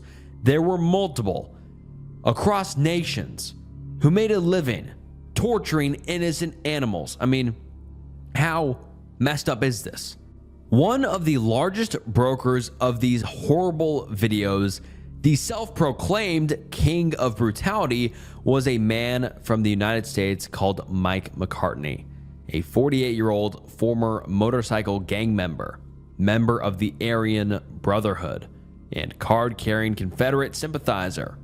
He had taken a liking to the monkey videos, especially Minnie. He spent his days selling videos, disturbing videos among customers, and he made a good amount of money doing it. But even he wasn't at the top of the food chain when it came to monkey haters. Mike McCartney operated on a Telegram channel called Ape's Cage, ran by the mysterious Mr. Ape. Mr. Ape ran the communications between buyers and vendors and created some videos himself. He would ask for ideas from the community, what tools to use. But his most popular video involved a blender. Absolutely horrible, disgusting, morally reprehensible human beings. But while most monkeys died, Minnie survived. Minnie lived to see her first birthday, and for that, she was a celebrity amongst monkey haters. She was the sadistic trophy of their community, said Mike McCartney.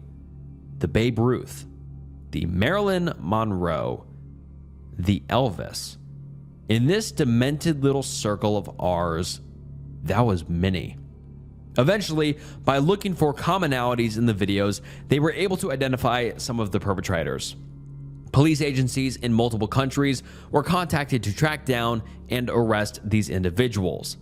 And one by one, they were all taken offline. By tracking the flow of money after each arrest, they eventually found Mr. Ape. And although we don't know his name, we know he was a Florida man in his mid-20s, and he had been running his sick Telegram since the time he was in college.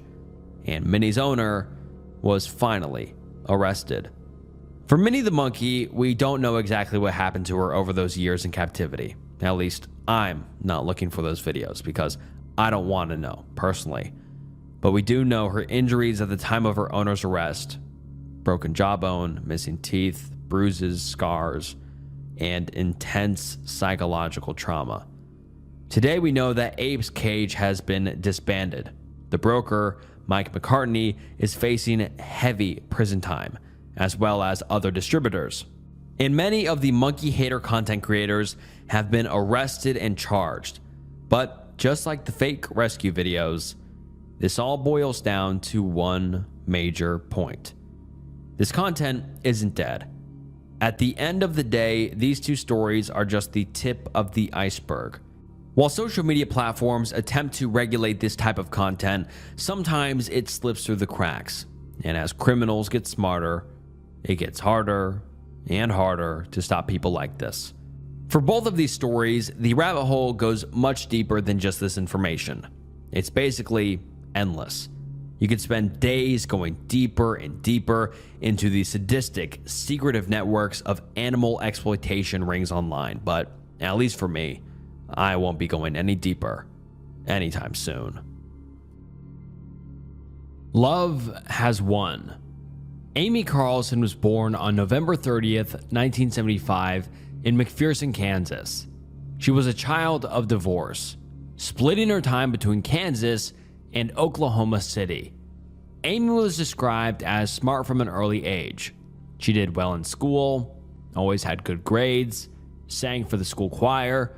But while her academics were thriving, behind the scenes, her home life was falling apart. After years living with her father, an abusive stepmother, the pain became too great. And so Amy moved in with her mother, eventually relocating to Texas.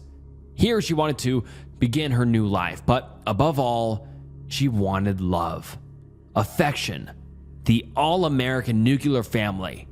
But Amy had trouble keeping relationships. She'd meet a man, they'd have a child, and then they'd break up. By the time Amy was 30 years old, she had been married 3 times and had 3 beautiful children. She supported them by working as a manager for McDonald's, but she wasn't happy. She neglected her children, and after her 3rd child was born, she began to distance herself from the family unit she fought so hard to create. Why? Well, around this time, she started getting involved in New Age religion, which I'd categorize here as a more radical form of spirituality. Think holistic medicine, crystals, and tarot, but for Amy, she took it to another level. She believed in multiple dimensions of spirituality, like metaphysical dimensions, soul reincarnation, the healing power of loving energy, which, to be fair, some of this isn't very strange. Many Eastern religions are built on these same beliefs, but her beliefs were evolving. Online, she met a male called Amaranth White Eagle. See what I'm saying? And he convinced her that she was divine. Amy wasn't some mortal working at McDonald's. No, she was Mother God, a being that had been alive for as long as time. Someone that had reincarnated into many bodies. The Hawaiian god Pele, Cleopatra, Jesus, Harriet Tubman.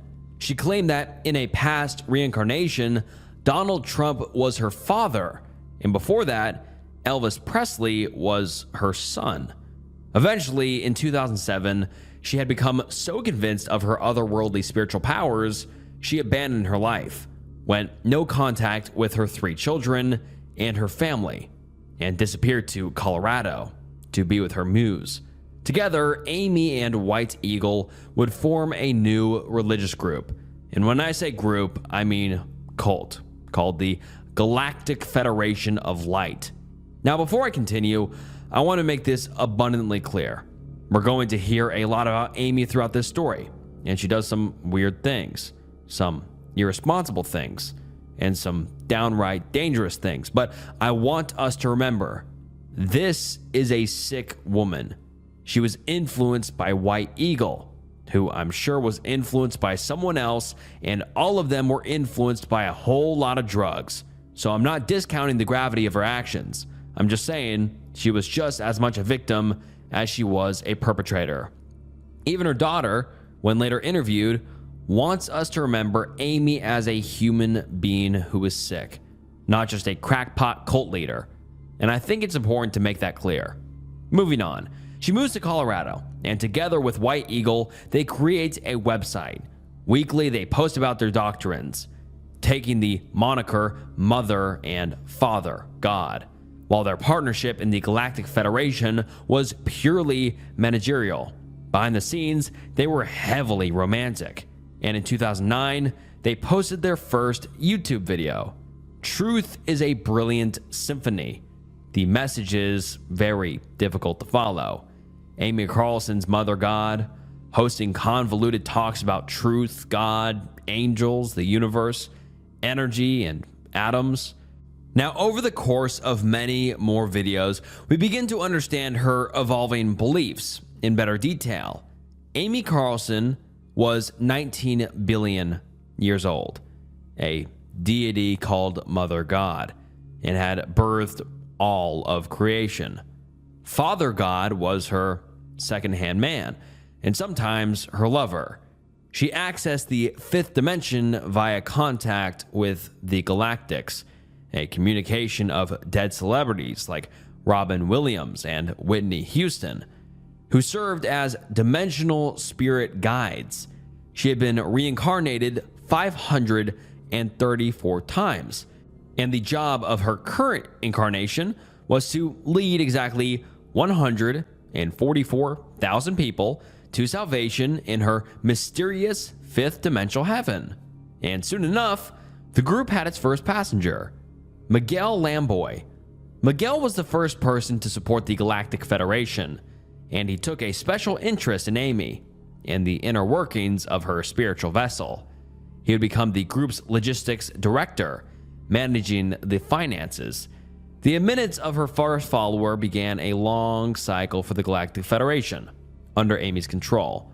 She would frequently eject people who didn't fit her doctrine or those who didn't agree with her, and this complete control became very toxic and dangerous very fast. When the group joined TinyChat, a website where you can create custom chat rooms accessed by random people, the Galactic Federation of Light began to develop a larger following. And this pattern of Amy's controlling, dictatorial nature began to rear its ugly head. Here's an excerpt from a Redditor who had a first-hand account with the group early on. And the post reads as follows. I first met Amy back in 2013 through the Galactic Free Press and TinyChat platform. Back then, LHW did not exist yet, but the cult-like recruiting tactics were being developed. Miguel Lamboy, who went by Michael Silver, had an administrative presence along with Amy and a few others. Many of us would join online together nightly to share spiritual videos, music, meditations, etc. Honestly, we weren't there because of Amy. We just enjoyed the interactive platform. It was a fun hangout with like-minded people from around the world. We initially tolerated Amy and the first Father God's controlling mechanisms. They would temporarily block you or kick you out of the chat room if you said anything that was contrary to their thinking. But the most interesting and engaging conversations and interactions almost always took place once Amy had left the chat for the night. I had a few one-on-one Skype encounters with Amy. Sadly, I saw right through the con that was developing. Amy even invited me to join her in Dunsmuir, California, which I declined. In late 2013, as the Galactic Federation scene started to devolve into a more cultish setting, I went out and started my own spiritual TinyChat. About 20 or so people followed me over there from GFP. Amy and her followers would daily try to get us to rejoin her. As per this user's story, Amy began to develop a new personality. Gone were the days of innocent spirituality and happy-go-lucky values. No, her rule was becoming stern and absolute. If someone didn't align with her beliefs, she expelled them or blocked them, ostracized them from the community. But that was just online. Around this time, she gained a second follower, Andrew Profasi, who wanted desperately to worship Amy. The two began a romantic relationship, and before long, Amy expelled Amarith White Eagle, the first Father God, and replaced him with Andrew. Just like that, the man who started it all, the one who had filled Amy's mind with delusions of grandeur and elevated purpose, was abandoned by Her Majesty, his mother god, and the delusion he created developed a life of its own. With the help of Miguel Lamboy and her new, more obedient Father God, the group began to expand. People from across the country made the migration to join the goddess reincarnate. People we'd later see on live streams and in community videos, Hope, Aurora, Faith. Together, they traveled from Colorado to Oregon to California, spreading their ridiculous gospel to anyone that would listen. The desperate, the defunct, the lame, and the lonely. A small convent of lost, gullible souls to poison with her doctrine. But she couldn't do it with the same old ideas she developed with White Eagle. No, she wanted a fresh start. Though the same spiritual hierarchy remained, with Amy at the top of the pyramid, the optics had changed, and the Galactic Federation of Light became the now infamous, fully formed Love Has Won cult. Amy implemented new rules for the group. No drinking, no smoking, a strict dietary plan, and an even stricter sleep schedule. Members of Love Has Won were only allowed to sleep for 4 to 5 hours a day. In many videos, followers can be seen falling asleep, as other members attempt to shake them awake, but they scarcely do. The group called this spiritual discipline, but from the outside, it began to look more like torture. These types of strict rules are common among cults, frequently cited as brainwashing tactics. Followers are more likely to be obedient if their freedoms are revoked, and their reliance becomes upon the group itself. If you wanted to join Love Has Won, you had to leave your family completely. These tactics amassed them a group of approximately 15 to 20 who lived with Amy, and whatever father god was present at the time, moving from state to state. And because of their recent expansion, they needed more money, and they made it selling holistic medicine online, including colloidal silver.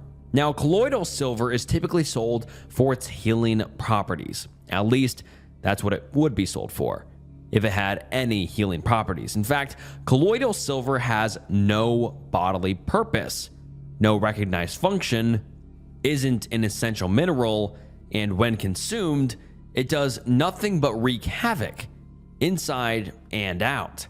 Consistent consumption is considered dangerous, and although it's technically legal, the CDC does not condone its consumption. That being said, people continue to sell it for its mystical, spiritual, non-existent healing properties. The group also made many claims to improve people's health without the use of meditation. Love Has Won promoted their ability to pray away cancer, chronic illness, depression. Of course, selling false remedies and prayer cures will ultimately garner the attention of the public. And before long, Amy and her followers were facing heavy backlash. But not just for their snake oil sales, they also publicly held beliefs in many conspiracy theories, ones that, frankly, tend to piss people off, believing that most American tragedies were hoaxes staged by the government's lesser energy minions. Needless to say, people have never and will never resonate with these extreme claims. And for those cities and towns hosting Love Has Won, they didn't enjoy having a cult in their community to brainwash young, feeble minds into joining their ranks. In 2020, Amy and the Love Has Won group briefly moved to Kauai in Hawaii, where she publicly claimed to be Pele, the Polynesian goddess of volcanoes, fire, and creation. Shortly after their arrival, locals began to protest. It was a hostile, angry environment.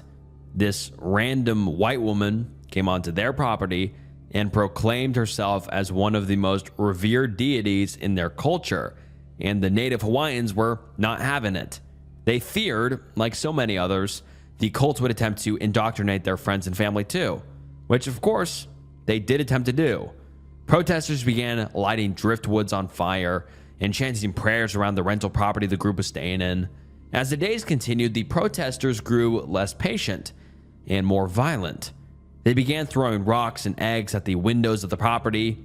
Group member Lauren Soares, who I referred to earlier by her chosen name, Aurora, captured video footage of the attack and the resulting broken window. It got so bad, the mayor of Kauai had to come and broker a negotiation between the two groups, eventually leading to the departure of Love Has Won from the island.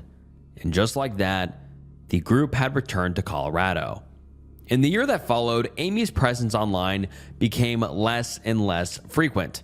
Witnesses noticed her health was declining. She was getting thinner, smaller, quieter. Something was clearly wrong. But Amy sought no solutions to her obvious medical issue. As the weeks turned to months living with this illness, she became paralyzed from the waist down, and her skin became blue. As her health declined that December, on New Year's Eve, Amy had a conversation with her sister over Skype, who noted that Amy looked awful. Amy, in response, told her sister that she had cancer. It was the first time the pair had spoken in many years, and little did her family know, it was the last time they would hear from Amy ever again.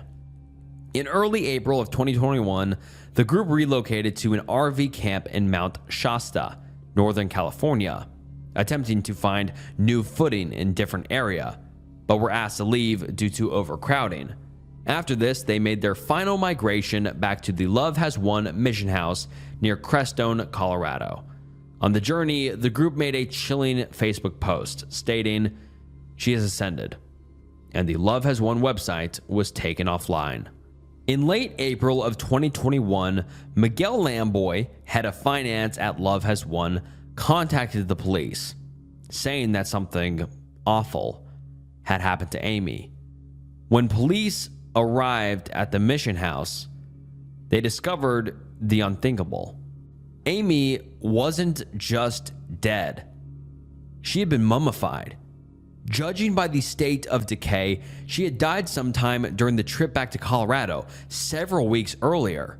The group had wrapped her in a sleeping bag, tied it with Christmas lights, and covered her face in glitter, a final makeshift shrine to the empty vessel of their mother god. When asked what it was like transporting the corpse from California to Colorado, without any way of stopping the decomposition, the group responded, "You could smell God everywhere." But how did she die? Well, the corpse was blue-gray in color, and a photo taken just a little before her death showed her emaciated blue-gray body, just barely clinging to life. Amy Carlson died from complications as a result of taking large amounts of colloidal silver. The same remedy she had peddled to countless others was the thing that killed her. 7 members of the group were charged with gross disrespect of a corpse, spending only a couple of weeks in jail before the charges were dropped. And Miguel Lamboy, the man responsible for the group's success, disappeared with the remaining $300,000 in the Love Has Won accounts. Today, the group is fractured. Group member and live streaming coordinator Aurora abandoned the original YouTube channel and created a spiritual successor called 5D Full Closure, which continued to post videos until August of 2025. Several other members have started popular social media accounts or businesses, but none to this day have reached the infamy that Love Has Won garnered. And I hope for the sake of others, they never do. But what I just covered isn't even half the story. There are so many more details we couldn't include, even with the full treatment. Hundreds of first-hand accounts, thousands of hours of video. There's actually a great documentary by HBO about it, but even they didn't have the runtime to discuss every detail. Needless to say, this rabbit hole goes deep. In the depths of the Love Has Won madness, seemingly has no end.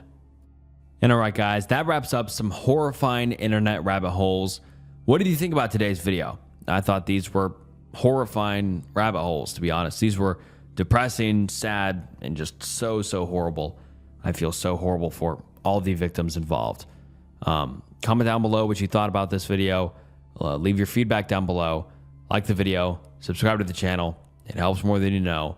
Follow me on Spotify. Follow me on Instagram. All that jazz. And if you enjoyed this video, I'm sure you'll enjoy other videos on the channel. So please check those out.